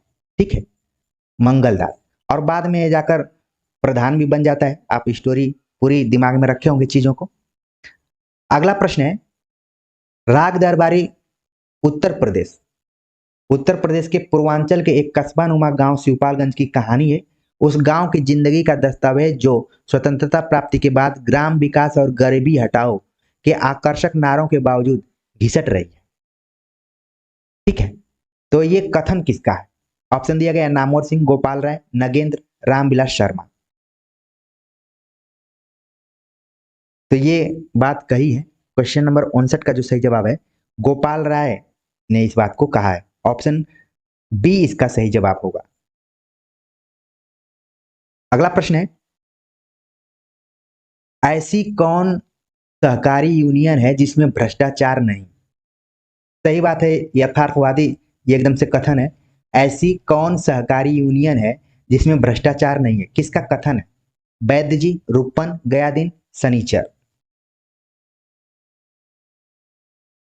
हाँ, मैंने बोला था ना कि कुछ आलोचक शिवपालगंज को पूर्वांचल का हिस्सा मानते हैं, लेकिन जो ऊपर मैंने प्रश्न पूछा था उसका सही जवाब था अवध के क्षेत्र से। ठीक है, अगर जिस तरीके से मैंने क्वेश्चन बनाया है अगर यही आता है तो इसमें 50-50 का चांस हो जाएगा। तो इसलिए दोनों चीजों को आप लोग ध्यान में रखिए। बस देखिए ये प्रैक्टिस सेट क्या है, यहाँ पर किसी को गलत और किसी को सही नहीं करना है, हमें दृष्टिकोणों को देखना है कि कैसे प्रश्न पूछे जा सकते हैं। ठीक है, इसी हिसाब से हम पॉजिटिव थॉट से देखेंगे तो ज्यादा सही रहेगा। ठीक है ना। चलिए, ये जो कोटेशन था क्वेश्चन नंबर 60 कि कहाँ भ्रष्टाचार नहीं है, किसका ये कथन है, आप लोगों ने बिल्कुल सही जवाब दिया कि ये वैद्य जी कहते हैं इस बात को। अगला प्रश्न है, जो बच्चे रिसर्च करने के लिए परेशान है उनके लिए, कहा तो घास खोद रहा हूं, इसी को अंग्रेजी में रिसर्च कहते हैं, इसका कथन है कि घास खोदना ही अंग्रेजी में रिसर्च कहलाता है, ये किसका कथन है।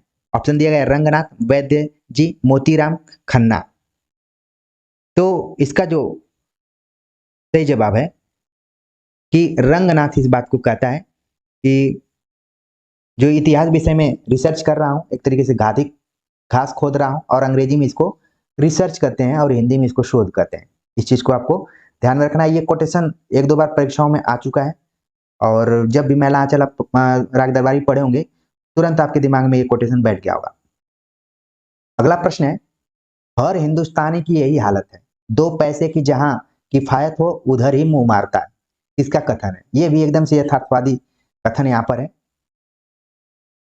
प्रीतेश कुमार शुक्ला कह रहे हैं कि उपन्यास में पूर्वांचल ही बताया गया है, तो ठीक है, मैं किसी को गलत नहीं कह रहा हूं। दोनों ऑप्शंस को आप ध्यान में रखिए और आपको जो दिल करे वहां पर पूर्वांचल को लगा देंगे तो कोई दिक्कत नहीं है।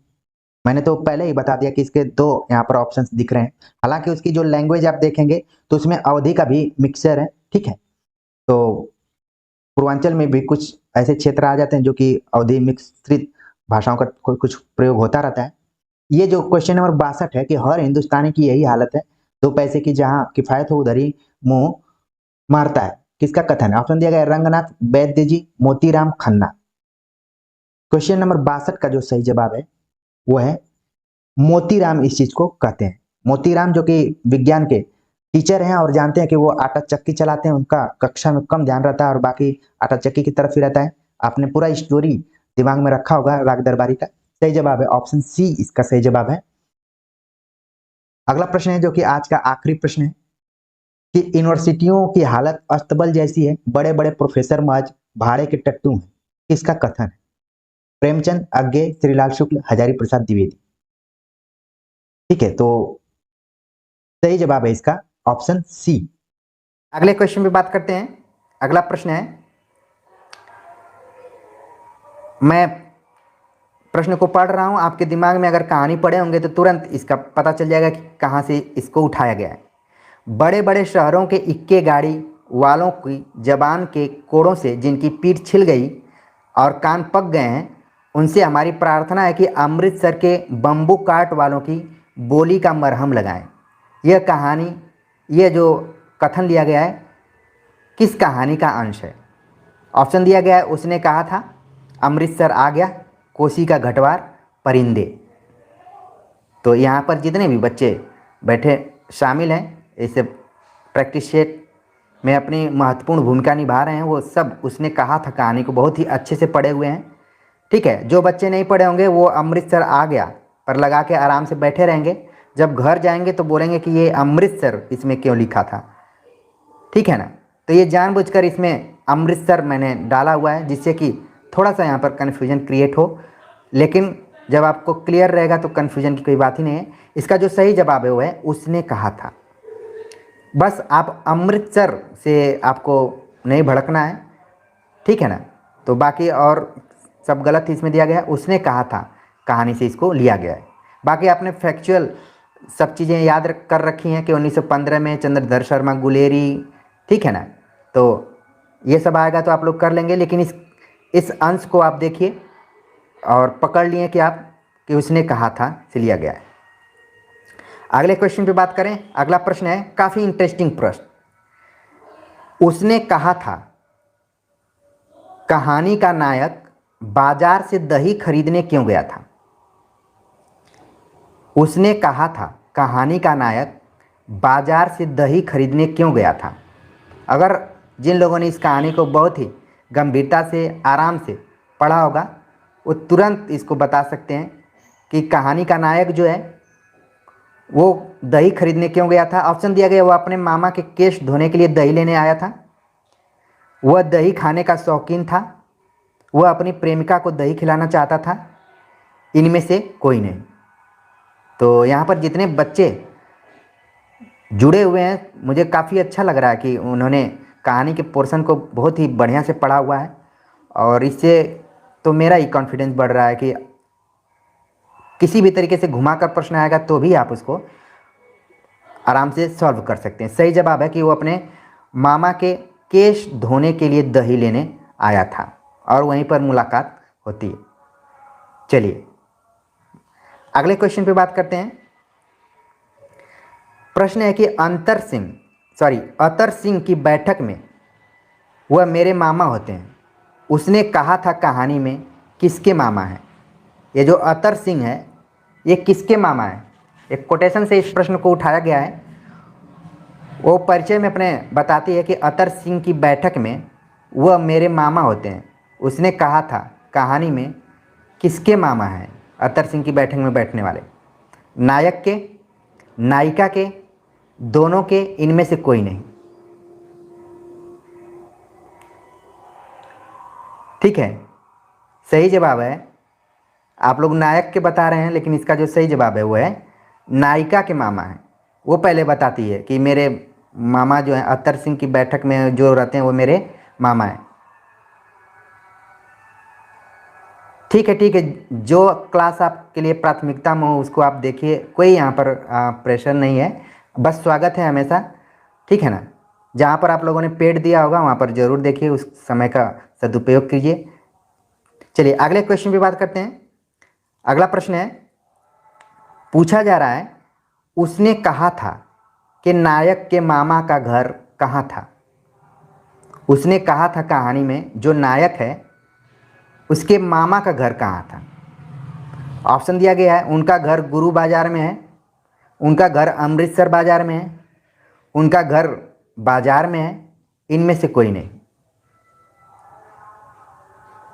ठीक है,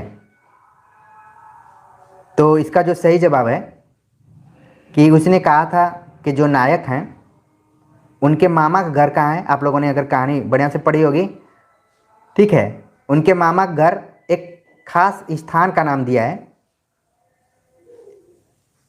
खास स्थान का नाम दिया है गुरु बाजार। ऑप्शन ए इसका सही जवाब है कि जो नायक हैं उनके मामा का घर गुरु बाजार में है। वो खुद इसका परिचय देते हुए बताते हैं, तो इस चीज़ को आप ध्यान में रखिए, क्योंकि इस प्रैक्टिस सेट के माध्यम से आपको एक नई दृष्टि मिल रही होगी कि कैसे कहानी पढ़ना है, और दोबारा जब आप पढ़ने जाएंगे तो ये एक एक प्रश्न आपके दिमाग में घूमते हुए नजर आएंगे। चलिए अगले क्वेश्चन पे बात करते हैं। ये बड़ा ही इंटरेस्टिंग प्रश्न है। यहाँ पर आप लोग भले बहुत सारे पेड कोर्सेज को करते होंगे, लेकिन पता नहीं मुझे ऐसा क्यों लग रहा है कि सब वही बताते हैं कि प्रथम कहानी फलानवा ने माना, प्रथम कहानी ढेकनवा ने माना। इस तरीके से बताते बताते न जाने कितने लोगों को उन्होंने बस इसी में मैं अगर भोजपुरी में बोलूँ तो फंसा के रखा है, अधूरा कर रखा है। लेकिन ये देखिए आप, बड़ा इंटरेस्टिंग आपको ये क्वेश्चन लग रहा होगा कि उसने कहा था का नायक नायिका से मिलने के बाद रास्ते में किस घटना को अंजाम नहीं देता है। ऑप्शन दिया गया, रास्ते में एक लड़के को मोरी में ढकेल दिया, एक छाबड़ी वाले की दिन भर की कमाई खोई, एक कुत्ते को पत्थर मारा, गुपचुप वाले ठेले में दूध उड़ेल दिया। अगर इस कहानी को आप पढ़े होंगे तो इस क्वेश्चन का आप जवाब तुरंत दे देंगे कि जब नायक नायिका से पूछता है कि तेरी कुमाई हो गई है कि नहीं, तो वो बोलती है धत करके, जो कि इस कहानी का बड़ा ही फेवरेट शब्द रहा है अभी तक। कई लोगों ने तो इस पर रिसर्च भी कर लिया कि धत किस अंदाज में उसने बोला था, और आप लोगों की लाइफ में भी इस तरीके की घटनाएं घटी होंगी अगर आप नायक नायिका का रोल निभाए होंगे अपने लाइफ में। वैसे लगत आप लोगों को मौका मिला भी होगा, ठीक है ना। तो जब वो धत कहती है तो नायक आउट ऑफ कंट्रोल हो जाता है, और रास्ते में एक लड़के को मोरी में ढकेल दिया, एक छाबड़ी वाले की दिन भर की कमाई खोई, एक कुत्ते को पत्थर मारा। आमतौर पर आप जब प्रेम में रहते हैं तो ऐसे ही उल्टा पुल्टा हरकत करते रहते हैं, तो वही वो करता है, ठीक है ना। जो नहीं किया है, जिस घटना को अंजाम नहीं दिया है, वो हमें बताना है। तो इसका जो सही जवाब है ये ऑप्शन डी। बाकी देखिए सही है, ऑप्शन डी जो है वो घटना को अंजाम नहीं दिया। मैंने बहुत ही बारीकी से इस ऑप्शंस को यहाँ पर चेंज कर दिया है। गुपचुप के स्थान पे अगर गोभी वाले ठेले में दूध उड़ेल दिया तो ऑप्शन सही हो जाता। गोभी के स्थान पर मैंने गुपचुप को मौका दिया, और इस तरीके से ये प्रश्न क्या हो गया, ये जो ऑप्शन जो हो गया वो गलत हो गया, ठीक है ना। क्योंकि गुपचुप अभी भी जो युवा वर्तमान समय के बच्चे हैं उनमें काफ़ी फेमस रहा है ये, तो इसीलिए गोभी के स्थान पर हमने गुपचुप रख दिया, और ये ऑप्शन क्या हो गया, गलत हो गया। तो ध्यान में रखिए कि अगर परीक्षा में पूछा जाए कि नायक ने कौन कौन सी हरकतें की थी, क्या क्या घटनाक्रम को अंजाम दिया था, तो ये तीनों जो ऊपर के ऑप्शन है, ये तीनों ऑप्शन क्या हो गए, सही रहेंगे। और नीचे वाला जो ऑप्शन है, गुपचुप वाले ठेले में दूध उसने नहीं उड़ेला था, बल्कि वहाँ पर गोभी होना चाहिए। हाँ, फिल्मों में भी इस तरीके से दिखाया जाता है, बहुत लगता है कि नुकसान हो रहा है, लेकिन देखते हैं। अगले क्वेश्चन पे बात करते हैं। अगला क्वेश्चन छोटा सा है लेकिन बहुत ही खतरनाक तरीके का प्रश्न है। उसने कहा था मैं पलटन का विदूषक कौन था। उसने कहा था कहानी में एक जगह जिक्र आता है कि पलटन का विदूषक माना जाता है उस पात्र को। ऑप्शन दिया गया, लाना सिंह, वजीरा सिंह, कीरत सिंह, बोधा सिंह। तो इसका जो सही जवाब है, कौन है विदूषक उस पलटन में। हर व्यक्ति के अंदर कुछ न कुछ खास विशेषता होती है। कई व्यक्ति होते हैं जो अपने ग्रुप में सबको हंसाते रहते हैं, वैसे ही पलटन में विदूषक का काम करने वाला कौन व्यक्ति है? सही जवाब है इसका ऑप्शन बी, वजीरा सिंह। विदूषक मतलब संस्कृत में है कॉमेडी, जिसको कर सकते हैं कॉमेडियन। समय समय पर लोगों का मनोरंजन करते रहना और गंभीर माहौल को थोड़ा सा हंसी में बदलना विदूषक कहलाता है। आप लोगों के बहुत सारे ऐसे फ्रेंड होंगे यहाँ पर पलटन में, जब आप आर्मी में जाएंगे तो उसमें भी बहुत सारे लोग रहते हैं। इसका जो सही जवाब है क्या है? वजीरा सिंह।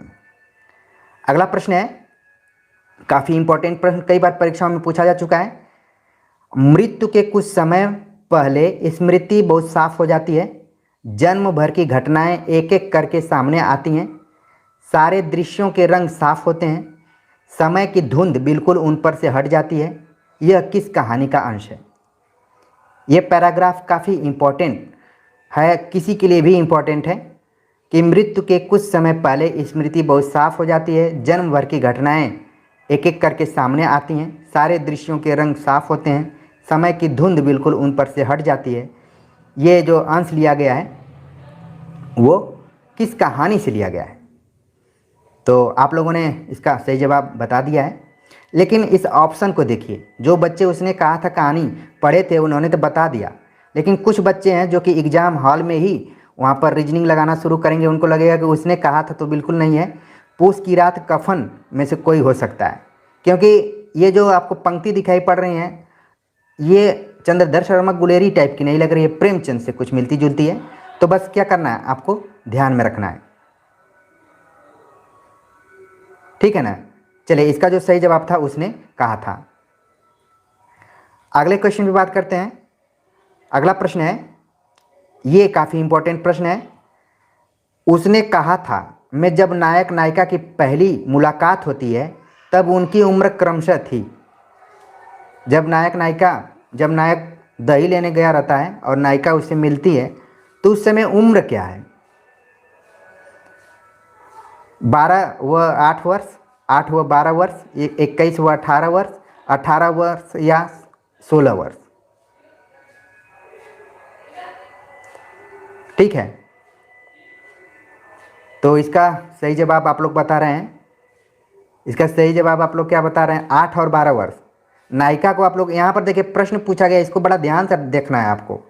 नायक नायिका की पहली मुलाकात तब होती तो उनकी उम्र क्रमशः क्या है, ये आपको ध्यान में रखना है। तो नायक 12 वर्ष का था और नायिका 8 वर्ष की थी। ऑप्शन ए इसका सही जवाब है।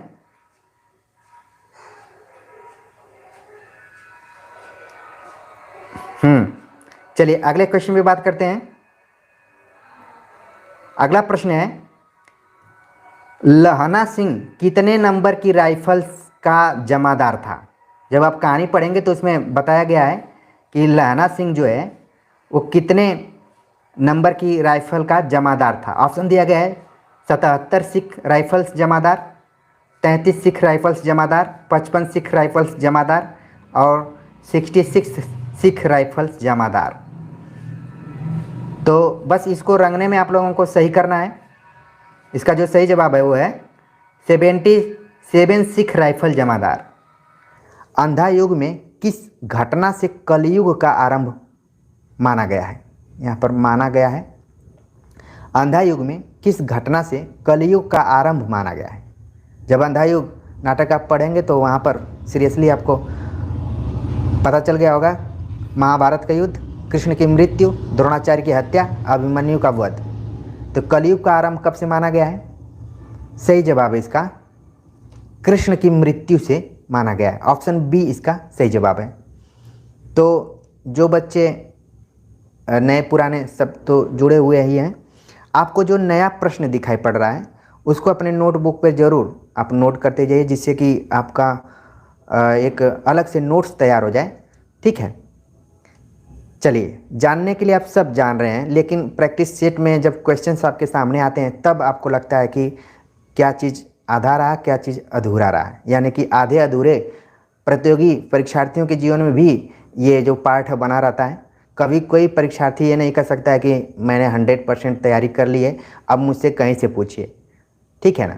हमेशा परीक्षा के सामने नतमस्तक होकर ही चलना चाहिए, क्योंकि आप जानते हैं कि नम्रता ही विजेता की एक खास विशेषता होती है।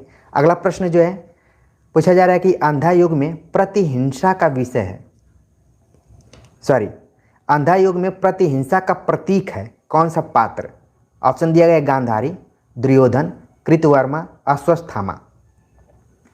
तो प्रतिहिंसा का प्रतीक कौन है?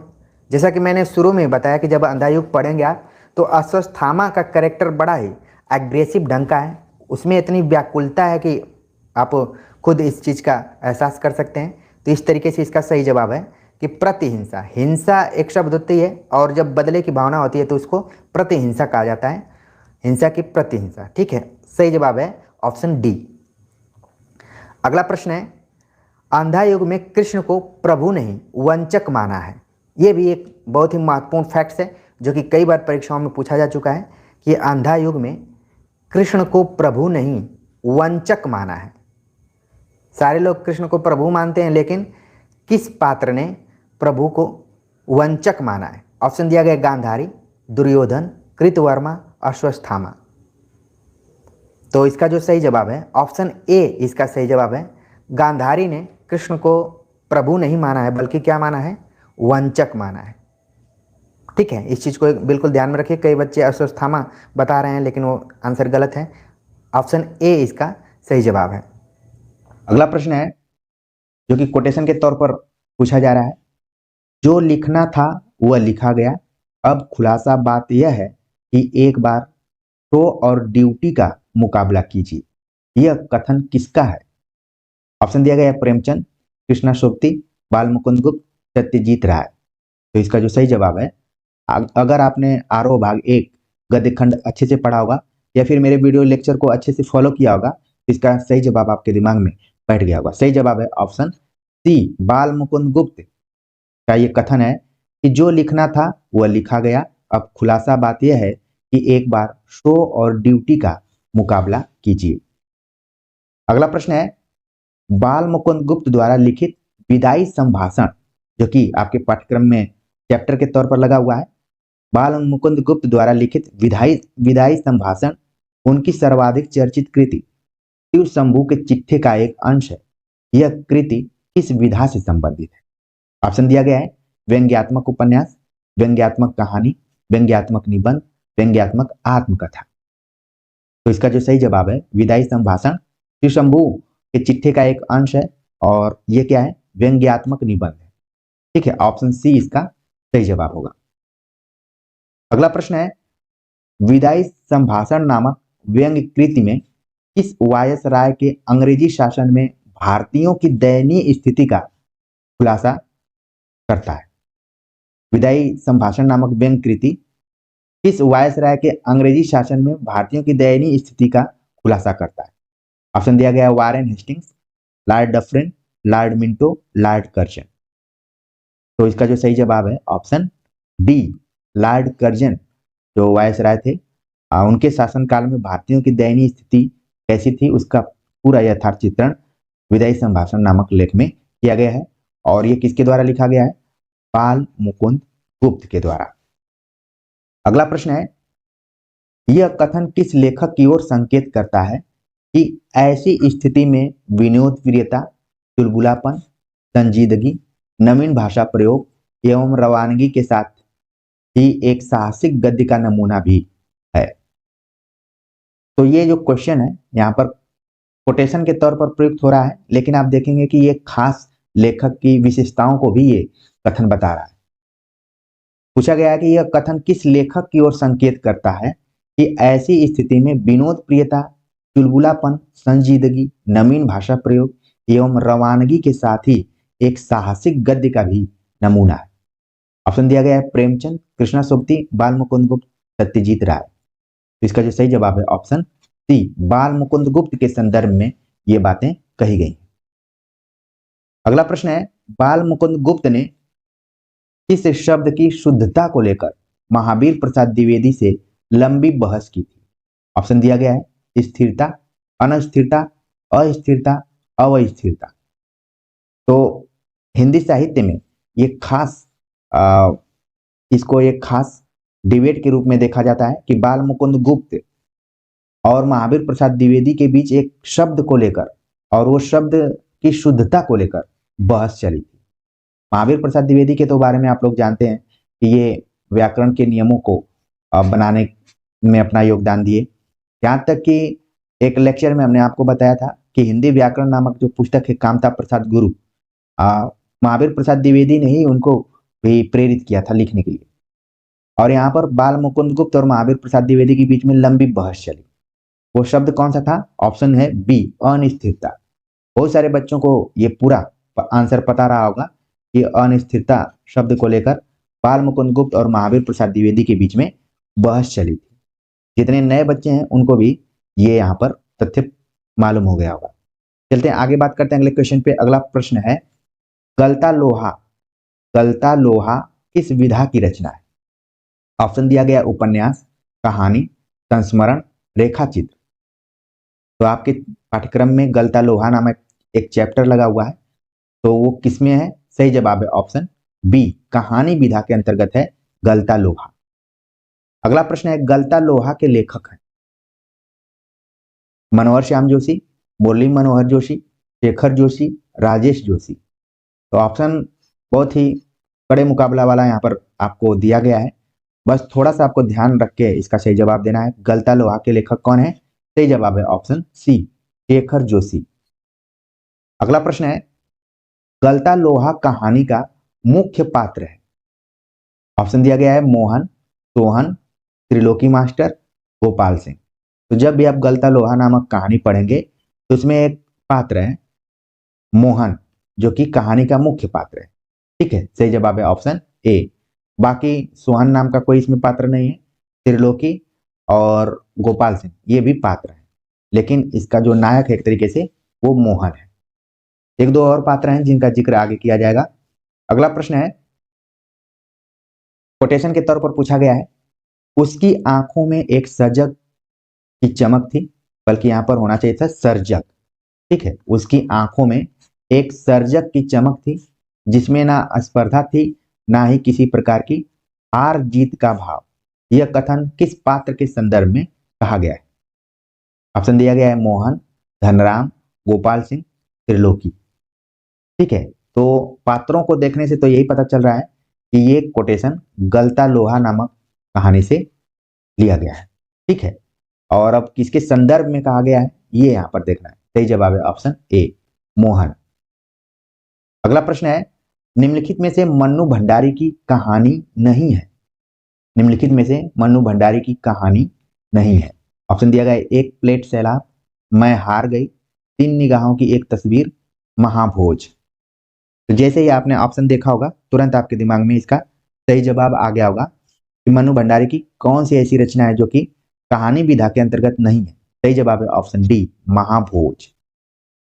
अगला प्रश्न है, निम्नलिखित में से कौन सी रचना मन्नू भंडारी ने राजेंद्र यादव के साथ मिलकर लिखा है? मन्नू भंडारी ने राजेंद्र यादव के साथ मिलकर लिखा है। ऑप्शन दिया गया है, एक प्लेट सैलाब, मैं हार गई, तीन निगाहों की एक तस्वीर, एक इंच मुस्कान। और ये क्वेश्चन खूब परीक्षाओं में पूछा जाता रहा है, उम्मीद है कि आपके लिए रिवीजन के तौर पर रहा होगा। सही जवाब है ऑप्शन डी, एक इंच मुस्कान, जिसको कि मन्नू भंडारी और राजेंद्र यादव ने मिलकर लिखा था। अगला प्रश्न है जो कि कोटेशन के तौर पर है कि लोकप्रियता कभी भी रचना का मानक नहीं बन सकती, असली मानक तो होता है रचनाकार का दायित्वबोध, उसके सरोकार की जीवन दृष्टि। बहुत बड़ी बात कही जा रही है यहाँ पर कि लोकप्रियता कभी भी रचना का मानक नहीं बन सकती, असली मानक तो होता है रचनाकार का दायित्वबोध, उसके सरोकार, उसकी जीवन दृष्टि। यह कथन किस लेखक का है? ऑप्शन दिया गया है प्रेमचंद, कृष्णा सोबती, बाल मुकुंद गुप्त, मन्नू भंडारी। इसका जो सही जवाब है ऑप्शन डी। अच्छा, ये कोटेशन मान लीजिए आपके एग्जाम के दृष्टिकोण से हमने दिया, लेकिन इसको आप अपने जीवन में भी उतार सकते हैं। कई बार आपने देखा होगा कि लोकप्रियता को ध्यान में रखते हुए व्यक्ति कुछ भी करता है कि वो लोकप्रिय हो जाए, लेकिन वो रचना का या फिर जो भी सर्जना है उसका मानक नहीं हो सकता है, बल्कि क्या है, असली मानक है रचनाकार का दायित्वबोध, सरोकार और उसकी जीवन दृष्टि। वो एक शिक्षक के तौर पर भी जोड़कर देखा जा सकता है कि कई बार हमने देखा है कि शिक्षक पढ़ाते कम हैं और लोकप्रिय होने के लिए तमाम चीज़ों का उपयोग करते हैं। खासतौर से मैं यूट्यूब के टीचर्स की चर्चा यहाँ पर कर रहा हूँ, ठीक है। लेकिन मेन इम्पोर्टेंट चीज़ क्या है कि आपका जो दायित्व बोध है, सरोकार है और जीवन दृष्टि है, वो इम्पोर्टेंट है। बाद में हो सकता है कि आप लोकप्रिय हों, बाद में समय आपको आपका भी समय आए और लोकप्रियता आपको भी हासिल हो पाए। क्योंकि आपने देखा होगा जितने भी तमाम बड़े लेखक हैं, चाहे वो कबीर हैं, चाहे प्रेमचंद हों, चाहे निराला हों, ठीक है, चाहे धर्मवीर भारती हों, इन सारे के लेखकी जीवन में महत्व नहीं मिला। बाद में आलोचकों ने इन पर विचार किया और ये फेमस हो गए। मुक्तिबोध को भी इसमें रख सकते हैं। तो इस कोटेशन को बिल्कुल ध्यान में रखिए कि मन्नू भंडारी द्वारा ये बात कही गई है, लोकप्रियता कभी भी रचना का मानक नहीं बन सकती। असली मानक तो होता है रचनाकार का दायित्व, उसके सरोकार, उसकी जीवन दृष्टि। मैं इस पर इसलिए बार बार जोर दे रहा हूँ क्योंकि हो सकता है कि आप लोग एग्जाम में प्रेमचंद इत्यादि पर भी टिक लगा सकते हैं, लेकिन यहाँ पर क्या सही जवाब है? मन्नू भंडारी। अगला प्रश्न है, कृष्णचंद्र की पहचान निम्नलिखित में से किस रूप में सर्वाधिक हुई है? ऑप्शन दिया गया है उपन्यासकार, नाटककार, कहानीकार, निबंधकार। तो कृष्णचंद्र की पहचान किसके रूप में सर्वाधिक है? सही जवाब है ऑप्शन सी, कहानीकार। और ऐसा माना जाता है कि प्रेमचंद के बाद सर्वाधिक अगर कहानियां लोगों के आम जनजीवन में, मानस में बैठी हैं तो कृष्णचंद्र की कहानियां, प्रेमचंद से इनको जोड़कर देखा जाता है। तो मुख्य तौर पर कृष्णचंद्र को कहानीकार के रूप में जाना जाता है। अगला प्रश्न है, एक गधे की आत्मकथा के लेखक है रामचंद्र, कृष्णचंद्र, प्रेमचंद्र, इनमें से कोई नहीं। तो विकल्प है, विकल्पों के आधार पर हमको सही जवाब देना होता है। तो एक गधे की आत्मकथा, सही जवाब है ऑप्शन बी, कृष्णचंद्र। अब आपको ये मन में नहीं आना चाहिए कि ये रामचंद्र क्यों लिखा गया है, प्रेमचंद्र क्यों लिखा गया है, क्योंकि प्रश्न है, प्रश्न को विकल्प देने पड़ते हैं तो मिलते जुलते विकल्प रहते हैं, तो थोड़ा सा क्लोज मुकाबला रहता है। फिर भी इसका जो सही जवाब है आपके दिमाग में तुरंत बैठ गया होगा कि एक गधे की आत्मकथा कृष्णचंद्र द्वारा लिखी गई है। अगला प्रश्न है, काफी इंटरेस्टिंग प्रश्न है, कोटेशन के तौर पर है, हम लोग खुद इस पेड़ को नहीं हटा सकते, हम लोग व्यापार विभाग से हैं और यह पेड़ की समस्या है जो कृषि विभाग के अधीन है। मैं इस फाइल को अर्जेंट मान करके कृषि विभाग में भेज रहा हूं, वहां से उत्तर आते ही इस पेड़ को हटवा दिया जाएगा। यह कथन किस पेड़ से संबंधित है? यहाँ पर सवाल देखिए, लंबे कोटेशन के बाद बन रहा है कि किस पेड़ की बात की जा रही है कि हम लोग खुद इस पेड़ को नहीं हटा सकते, हम लोग व्यापार विभाग से संबंधित हैं और यह पेड़ की समस्या है जो कृषि विभाग के अधीन है। मैं इस फाइल को अर्जेंट मार्क करके कृषि विभाग में भेज रहा हूं, वहां से उत्तर आते ही इस पेड़ को हटवा दिया जाएगा। यह कथन किस पेड़ से संबंधित है? ऑप्शन दिया गया है आम, जामुन, अमरूद, इमली। तो इसका जो सही जवाब है आप लोगों के दिमाग में बिल्कुल सही आ रहा है, ऑप्शन बी, जामुन। जामुन का पेड़, ये जो कृष्णचंद्र द्वारा लिखा गया एक हास्य व्यंग कथा है। अच्छा, ये कोटेशन जब आप देख रहे हैं तो ये पूरा ऑफिशियल कोटेशन है। जब ऑफिशियल आप नोटिफिकेशन देखेंगे, नोटिस देखेंगे तो कुछ इसी तरीके से बात आती है, अर्जेंट मार्क करके। मार्क ऑफिस में क्या होता है, फाइल को मार्क किया जाता है, फिर इसके बाद सिग्नेचर किया जाता है। तो ये कोटेशन था जामुन के पेड़ से रिलेटेड। अगला प्रश्न है, जामुन का पेड़ सेक्रेटरिएट लॉन में किस सरकार ने लगाया था? जब आप इस चैप्टर को पढ़ेंगे गंभीरता से तो एक जगह जिक्र किया गया है कि जामुन का पेड़ सेक्रेटरिएट लॉन में फला सरकार ने लगाया था, इसलिए हम उसे नहीं काटेंगे। तो यहाँ पर सवाल बना कि वो कौन सी सरकार थी जिसने इस पेड़ को लगाया था? ऑप्शन दिया गया भारत सरकार, पिटोनिया सरकार, ब्रिटिश सरकार, रूसी सरकार। इसका जो सही जवाब है यहाँ पर ऑप्शन बी, पिटोनिया सरकार। हालांकि वहां पर पी इस तरीके से लिखा गया है, पिटोनिया सरकार, इसको ध्यान में रखिए। महादेवी वर्मा के संदर्भ में सही नहीं है, यहाँ पर ध्यान में रखना है कि महादेवी वर्मा के संदर्भ में सही नहीं है, हमें बताना है। ऑप्शन दिया गया है जन्म 1907 फर्रुखाबाद उत्तर प्रदेश, प्रयाग महिला विद्यापीठ की स्थापना, चांद का संपादन किया, इनका लेखन केवल पद्य में रहा। तो जैसे ही आपने चारों ऑप्शंस को देखा है, आपके दिमाग में तुरंत इसका सही जवाब आ रहा होगा और बिल्कुल सही जवाब आप सभी के दिमाग में आ रहा है। ऑप्शन डी इसका सही जवाब है कि इनका लेखन केवल पद्य में रहा। ये ऑप्शन क्या है, महादेवी वर्मा के संदर्भ में गलत है। बाकी इनका जन्म 1907 फर्रुखाबाद, इन्होंने प्रयाग महिला विद्यापीठ की स्थापना की और बाद में वहाँ की प्राचार्य भी रहीं और लड़कियों को ध्यान में रखकर ये विद्यापीठ की स्थापना हुई थी और चाँद पत्रिका का इन्होंने संपादन किया। तो ये सारे ऑप्शन तीनों ऊपर के सही हैं। ऑप्शन डी इनका गलत है कि ये केवल पद्य में लिखती रहीं। आपने देखा कि ये गद्य और पद्य दोनों में इन्होंने लिखा है। इस तरीके से इसका जो सही जवाब हो गया ऑप्शन डी। अगला प्रश्न है, महादेवी ने निम्नलिखित में से किसका संपादन नहीं किया? महादेवी ने निम्नलिखित में से किसका संपादन नहीं किया? ऑप्शन दिया गया है विश्ववाणी, साहित्यकार, चांद, सरस्वती। तो आप विकल्पों को देख लिए होंगे और आपके दिमाग में प्रश्न का उत्तर भी आने लगा होगा। सही जवाब है ऑप्शन डी, सरस्वती पत्रिका का संपादन इन्होंने नहीं किया था। बाकी जितने भी ऊपर पत्रिकाओं का नाम दिया गया है सबका संपादन इन्होंने किया, विश्ववाणी, साहित्यकार और चांद। तो ध्यान में रखिए, आगामी परीक्षाओं के दृष्टिकोण से ये सभी प्रश्न बहुत ही इंपॉर्टेंट हैं। किसी भी तरीके से घुमाकर सवाल पूछा जाएगा तो उम्मीद है कि जितने भी विद्यार्थी इस एमसीक्यू को देख रहे हैं वो सही कर पाएंगे। अगला प्रश्न है कि निम्नलिखित में से सुमेलित है। अब हमें यहाँ पर सुमेलित बताना है। नीरजा पर शेक्सपियर पुरस्कार, स्मृति की रेखाएं पर द्विवेदी पदक, यामा पर ज्ञानपीठ पुरस्कार, उपयुक्त सभी।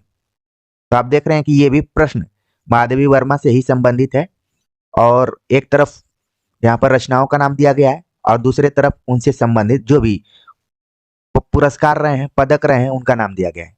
तो इसका जो सही जवाब यहाँ पर आप देख रहे हैं कि ऑप्शन डी इसका सही जवाब है, उपयुक्त सभी सुमेलित है।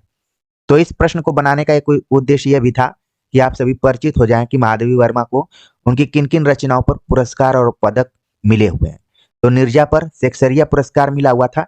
मान लीजिए वन लाइनर क्वेश्चन में ये भी आ सकता है, ठीक है। स्मृति की रेखाएं पर द्विवेदी पदक मिला था और यामा पर इनको ज्ञानपीठ पुरस्कार मिला था। कई जगह 1982 लिखा हुआ है, हालांकि एनसीईआरटी की किताब को मैंने देखा तो उसमें 1983 लिखा हुआ है। तो इसको लेके विद्यार्थी कंफ्यूज हैं, ठीक है। तो ज्यादा जगहों पे 1982 ही दिखाई दे रहा है, तो इसको अभी आप अपने दिमाग में 1982 रख के चलिए, ठीक है। चलते हैं आगे, बात करते हैं अगले क्वेश्चन पे। अगला प्रश्न है कि निम्नलिखित में से महादेवी की गद्य कृति है? यामा, दीपशिखा, पथ के साथी, नीरजा। तो इसका सही जवाब क्या होगा आपके दिमाग में आने लगा होगा और जैसे विकल्पों को आपने देखा होगा तुरंत आपको जो इसका सही विकल्प है वो आपके दिमाग में आ गया होगा। सही जवाब है ऑप्शन सी, पथ के साथी। पथ के साथी जो कि संस्मरण में विधा में लिखा गया है और ये क्या है, गद्य है। बाकी जितनी भी रचनाएं आप देख रहे हैं सब पद्य रचनाएं हैं। तो इस तरीके से इसका जो सही जवाब हो गया ऑप्शन सी हो गया। करें तो अगला प्रश्न है, शिरीष के फूल किस विधा की रचना है? शिरीष के फूल किस विधा की रचना है? ऑप्शन दिया गया है निबंध, ललित निबंध, उपन्यास, कहानी। तो आप देख रहे हैं कि निबंधों में भी दो तरीके की निबंधों की बात की गई है। तो इसका मतलब है कि इस प्रश्न को बहुत जल्दीबाजी में आपको नहीं सॉल्व करना है, थोड़ा सा वक्त देना है और आप लोगों ने बिल्कुल वक्त दिया और इसका सही जवाब यहाँ पर लिख दिया। ऑप्शन बी इसका सही जवाब है, ललित निबंध। जब भी ललित निबंधों की बात आती है तो हजारी प्रसाद द्विवेदी, कुबेरनाथ राय और विद्यानिवास मिश्र का नाम आ जाता है। तो इन तीनों की रचनाओं को बिल्कुल आप ध्यान में रखिए, परीक्षाओं में घूम फिर कर आते रहते हैं। यहाँ पर शिरीष के फूल जो ललित निबंध की बात की जा रही है उसके लेखक हैं हजारी प्रसाद द्विवेदी। आगे बात करते हैं कि शिरीष के फूल को किस निबंध संग्रह में संकलित किया गया है? हमने तमाम संग्रहों को ध्यान में रखते हुए कहानी, नाटक, उपन्यास, निबंध, ठीक है, इस पर हमने एक वीडियो लेक्चर बनाया हुआ है। आप अगर लंबे समय से जुड़े होंगे इस चैनल से, इस चैनल पर आपके लिए एक चीज बहुत अच्छी है कि टू द पॉइंट बातें की गई हैं। आपका न समय खत्म होगा, आप थोड़ा सा 2 मिनट भी देंगे तो आपको पता चलेगा कि आपको 2 नई जानकारी यहाँ पर मिल गई है। क्योंकि न मुझे कोर्स बेचने हैं, न प्रचार करना है, न बहुत प्रेशर में रहकर काम करना है। मुझे मार्गदर्शन आप लोगों को देना है और स्वतंत्र तरीके से देना है। आप सफल होते हैं अगर मैसेज भी कर देते हैं तो उतना बहुत है। मुझे बुलाकर किसी का बहुत खास तरीके से इंटरव्यू भी नहीं लेना है, ठीक है। अगर कोई इच्छित रहेगा तो बाद में इस चीज को देखा जाएगा, अगर वो इस चैनल के बारे में कुछ बताता है। लेकिन इतना मुझे विश्वास है कि थोड़ा सा भी वक्त देंगे तो आपको कुछ न कुछ मिलेगा ही, कुछ आपका नुकसान नहीं होगा। तो निबंध संग्रहों या फिर संग्रहों को हमने कलेक्ट किया है एक दो तीन वीडियो लेक्चर में अलग अलग टॉपिक से, तो जरूर उसको समय निकाल कर आप देखिए। यहाँ पर सवाल पूछा गया था कि शीरीष के फूल को किस निबंध संग्रह में संकलित किया गया है। ऑप्शन दिया गया है अशोक के फूल, कल्पलता, कुटज, आलोक पर्व। तो इसका जो सही जवाब है ऑप्शन बी, इसका सही जवाब है कल्पलता। अगला प्रश्न है शीरीष के फूल के बारे में सही है। जब आप शीरीष के फूल निबंध को पढ़ेंगे तो कौन सा ऑप्शन है जो कि सही है। तो इसके लिए आपको गंभीरता से पढ़ना पड़ेगा, तभी इस प्रश्न का सही जवाब आप देंगे, वरना थोड़ा सा हमने यहाँ पर लचीला मोड अपनाया हुआ है, उपयुक्त सभी लिख दिया है। इसका सही जवाब उपयुक्त सभी ही होगा। लेकिन फ्यूचर के दृष्टिकोण से आप देख लीजिए कि शीरीष के बारे में क्या सही है। शीरीष के वृक्ष बड़े और छायादार होते हैं, ये पहली विशेषता को आप ध्यान में रखिए। ऐसा देखने से लग रहा है कि शीरीष के फूल तो छोटा कोई फूल की बात की जा रही होगी, लेकिन यहाँ पर बताया जा रहा है कि शीरीष के वृक्ष बड़े और छायादार होते हैं।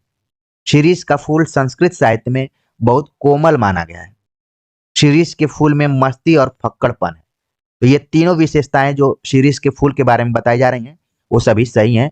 इस तरीके से ऑप्शन डी इसका सही जवाब होगा।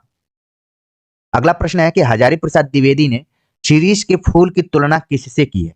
जब आप शीरीष के फूल निबंध को पढ़ेंगे तो इसमें हजारी प्रसाद द्विवेदी ने तुलना की हुई है, बार बार वो शीरीष के फूल की तुलना उस चीज से करते हैं। वही सवाल पूछा गया है यहाँ पर। ऑप्शन दिया गया है सिद्ध पुरुष से, अवधूत से, वाम मार्गी से, हिल्लोल से। तो चारों ऑप्शन दिए गए हैं। अगर आपने शीरीष के फूल को बढ़िया से पढ़ा होगा तुरंत आपके दिमाग में वो शब्द गूंज गया होगा। सही जवाब है ऑप्शन बी, अवधूत से बार बार इसकी तुलना की गई है। अवधूत एक तरीके के सन्यासी होते हैं, तो शीरीष के फूल की तुलना इसी अवधूत से बार बार हजारी प्रसाद द्विवेदी ने किया है। निम्नलिखित में से दुष्यंत कुमार की कविता संग्रह नहीं है। तो यहाँ पर आप तुरंत ध्यान में रखिए कि दुष्यंत कुमार की कौन सी कविता संग्रह इस ऑप्शन में नहीं है। ऑप्शन दिया गया है सूर्य का स्वागत, साये में धूप, जलते हुए वन का वसंत, एक कंठ विस्पाई। तो अगर आपने दुष्यंत कुमार पर थोड़ा बहुत पढ़ा होगा या फिर आरोह भाग 1 के सब्जेक्टिव वीडियो लेक्चर आपने देखे होंगे तो दुष्यंत कुमार की रचनाओं से आप भली भांति परिचित हुए होंगे। तो यहाँ पर आपके दिमाग में बिल्कुल सही जवाब आ रहा है ऑप्शन डी, एक कंठ विस्पाई, जो कि काव्य संग्रह नहीं है। बाकी जितने भी ऊपर में काव्य संग्रह दिए गए हैं वो सब दुष्यंत कुमार की कविताओं के संग्रह है। एक कंठ विस्पाई कविता फॉर्मेट में जरूर है, लेकिन इन तीनों से थोड़ा सा क्या है, अलग है, इसलिए इसका सही जवाब है एक कंठ विस्पाई। अब आपके दिमाग में तुरंत आ रहा होगा कि एक कंठ विस्पाई क्या है, तो हम आगे के क्वेश्चन में देखते हैं। अगला प्रश्न है कि एक कंठ विस्पाई किस विधा की रचना है।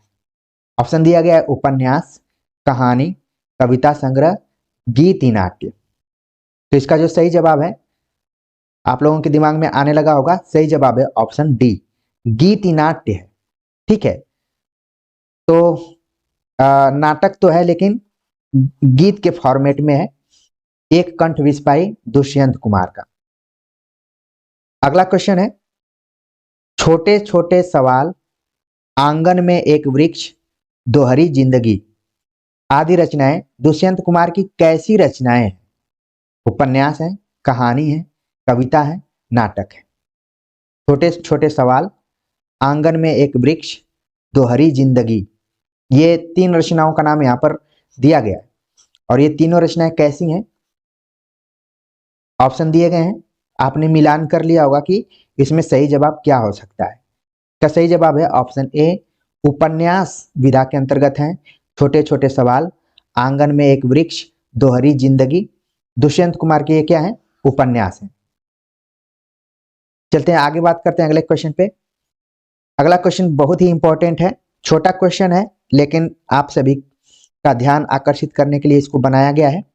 ऑप्शन दिया गया है दुष्यंत कुमार का संबंध था प्रगतिवाद से, प्रयोगवाद से, परिमल से या छायावाद से। तो अगर हिंदी साहित्य का इतिहास आपने बढ़िया से पढ़ा होगा तो दुष्यंत कुमार का संबंध किससे था, यहाँ पर जो ऑप्शन दिया गया है उसमें आप अच्छे से इसको समझ पाएंगे। सही जवाब है, आप लोगों के दिमाग में बिल्कुल इसका सही जवाब आ रहा है, ऑप्शन सी, परिमल। आपने हिंदी साहित्य का इतिहास पढ़ा होगा और जब आप प्रगतिवाद पढ़े होंगे तो उसी के समानांतर एक और संस्था चल रही थी जिसका नाम था परिमल।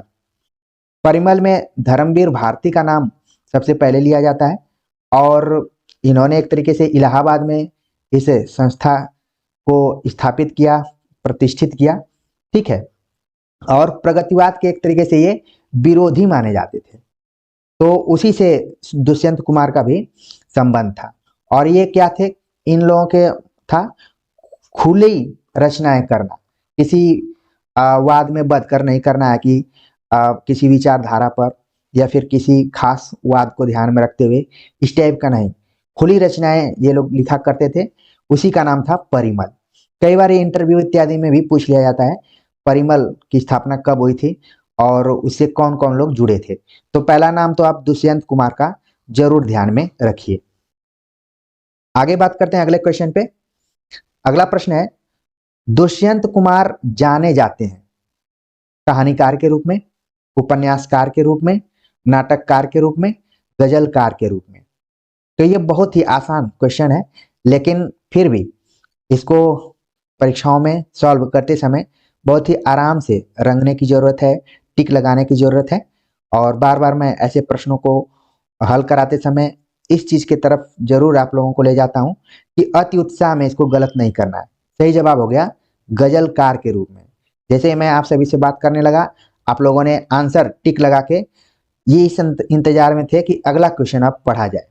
तो ध्यान में रखिए, दुष्यंत कुमार का संबंध परिमल से भी रहा है और वो गजलकार के रूप में जाने जाते हैं अगर साहित्यिक विधा के दृष्टिकोण से देखा जाए तो।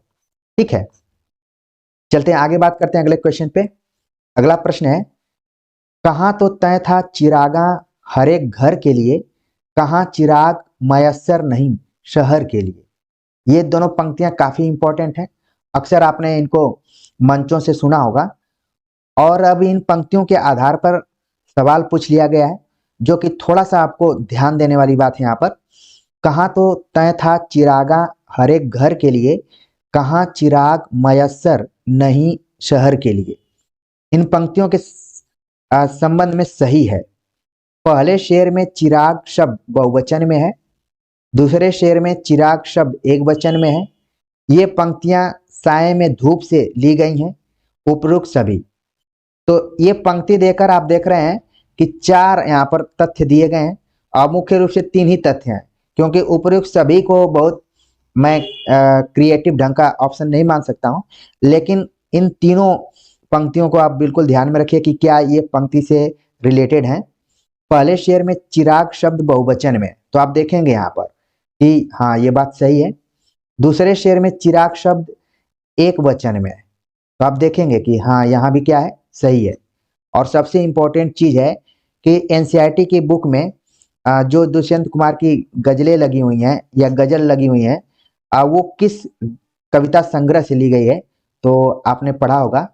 अगर लेक्चर को भी पढ़ा होगा और बुक भी पढ़ा होगा तो आपके दिमाग में तुरंत आ गया होगा कि हाँ ये भी ऑप्शन क्या है, सही है। तो साये में धूप से ये पंक्तियां ली गई हैं। अगर मान लीजिए फाइनल एग्जाम में ये पंक्तियां पूछ ली जाती हैं कि किस कविता संग्रह से ली गई हैं, तो उम्मीद है कि जितने भी विद्यार्थी इस प्रैक्टिस सेट को देख रहे होंगे वो गलत नहीं करेंगे, वहां पर उनका आंसर सही हो जाएगा। तो इस तरीके से कहाँ तो तय था चिरागा हर एक घर के लिए, कहाँ चिराग मयस्सर नहीं शहर के लिए, ये साये में धूप नाम से कविता संग्रह से ली गई है। तो इस तरीके से इसका जो सही जवाब होगा, सही मायने में ऑप्शन डी इसका सही जवाब है। ठीक है, उपयुक्त सभी। अगला प्रश्न है, यह भी पंक्तियों पर आधारित प्रश्न है कि न हो कमीज तो पांव से पेट ढक लेंगे, ये लोग कितने मुनासिब हैं इस सफर के लिए। इन पंक्तियों में किस वर्ग की तरफ संकेत है, यानी कि कवि ने इन पंक्तियों के माध्यम से किसके तरफ संकेत किया है कि न हो कमीज तो पांव से पेट ढक लेंगे, ये लोग कितने मुनासिब हैं इस सफर के लिए। ऑप्शन दिया गया है शोषकों की तरफ, शोषितों की तरफ, साहित्यकारों की तरफ, राजनेताओं की तरफ। तो आप लोगों के दिमाग में इसका सही आंसर आने लगा होगा और बिल्कुल सही जवाब है ऑप्शन बी, शोषितों की तरफ संकेत किया गया इन पंक्तियों में कि न हो कमीज तो पाँव से पेट ढक लेंगे, ये लोग कितने मुनासिब हैं इस सफर के लिए। तो खास वर्ग की तरफ संकेत करती हैं ये पंक्तियां दुष्यंत कुमार की। वो कौन सा वर्ग है आप समझ गए होंगे। अगला प्रश्न है, ये भी पंक्तियों पर आधारित है। तेरा निजाम है सिल दे जुबान शायर की, एहतियात जरूरी है इस बहर के लिए। इन पंक्तियों में आया बहर शब्द का अर्थ है। इस तरीके से भी सवाल पूछे जा सकते हैं, क्योंकि जब सिलेबस में टेक्स्ट बुक लगाए गए हैं, पाठ्य पुस्तक लगाए गए हैं, तो उन पाठ्य पुस्तकों में आई हुई पंक्तियों से भी सवाल पूछे जा सकते हैं। और ये ऐसी गजल है दुष्यंत कुमार की कि कई सवाल इससे बन सकते थे, और जो भी बन सकते थे हमने बनाने का प्रयास यहाँ पर किया है। अगर गजल को अच्छे से आप पढ़े होंगे इसको, तो बहर शब्द का यूज किया गया है और यहाँ पर क्या उसका अर्थ है वो हमें बताना है। ऑप्शन दिया गया है लय, गति, तुक, छंद। तो बहर का मतलब क्या होता है? छंद होता है। ऑप्शन डी इसका सही जवाब है। तो इस तरीके के प्रश्नों को भी बिल्कुल आप ध्यान में रख सकते हैं। अगला प्रश्न है, दुष्यंत कुमार का पूरा नाम क्या था? दुष्यंत कुमार का पूरा नाम था, ऑप्शन दिया गया है दुष्यंत कुमार तिवारी, दुष्यंत कुमार त्यागी, दुष्यंत कुमार त्रिपाठी, दुष्यंत कुमार त्रिवेदी। तो देखिए ऑप्शन में तो सब में दुष्यंत कुमार लिखा हुआ है, और बस आपको ध्यान में रखना है कि सही मायने में दुष्यंत कुमार का पूरा नाम क्या था। तो ऑप्शन बी इसका सही जवाब है, दुष्यंत कुमार त्यागी। अच्छा, कई किताबों में आप पढ़ेंगे तो वहां पर दुष्यंत नारायण त्यागी लिखा हुआ है। ठीक है, ये भी नाम आपको मिल सकता है, इसलिए आपको घबराने की जरूरत नहीं है। त्यागी शब्द को बिल्कुल ध्यान में रखिए कि जो दुष्यंत कुमार की आखिरी टाइटल थी वो त्यागी थी, तिवारी नहीं थी, त्रिपाठी भी नहीं थी, त्रिवेदी भी नहीं थी। क्योंकि कई बार परीक्षाओं में हम जाते हैं तो अनुमानों के आईने में ध्यान में रखते हुए हम अनुमान लगाते हैं, और फिर कई बार सही हो जाता है अनुमान, कई बार गलत हो जाता है। इसलिए यहाँ पर आपको अनुमान लगाने की जरूरत ही नहीं है। त्यागी शब्द को बिल्कुल ध्यान में रखिए, और दुष्यंत कुमार का पूरा नाम था दुष्यंत नारायण त्यागी, या फिर दुष्यंत कुमार त्यागी भी याद कर सकते हैं। ठीक है, हिंदी गजल का सम्राट किसे कहा जाता है? हिंदी गजल का सम्राट किसे माना जाता है? ऑप्शन दिया गया है फिराक गोरखपुरी, शमशेर बहादुर सिंह, दुष्यंत कुमार, गोपाल दास नीरज। तो यहाँ पर एक चीज आपको ध्यान में रखना है कि चारों ऑप्शन जो दिए गए हैं सभी गजलकारों के नाम है इसमें। ठीक है, लेकिन हमें बताना है कि हिंदी गजल का सम्राट किसे माना जाता है। सही जवाब है ऑप्शन सी, दुष्यंत कुमार। वही दुष्यंत कुमार जिनका पूरा नाम है दुष्यंत नारायण त्यागी या फिर दुष्यंत कुमार। तो हमने बताया था कि त्यागी शब्द को ध्यान में रखना है। अगला प्रश्न है, परदेशी और अनुरागी। परदेसी और अनुरागी उपनाम से कौन गजल लिखता था? ऑप्शन दिया गया है फिराक गोरखपुरी, शमशेर बहादुर सिंह, दुष्यंत कुमार, गोपाल दास नीरज। वही सब ऑप्शन दिए गए ऊपर वाले ही। इसका भी सही जवाब है ऑप्शन सी, दुष्यंत कुमार। दुष्यंत कुमार परदेसी और अनुरागी उपनामों से भी गजल लिखते थे। तो इस तरीके के भी प्रश्न आएंगे अगर, तो आपका गलत नहीं होगा, ऐसी मैं उम्मीद करता हूं।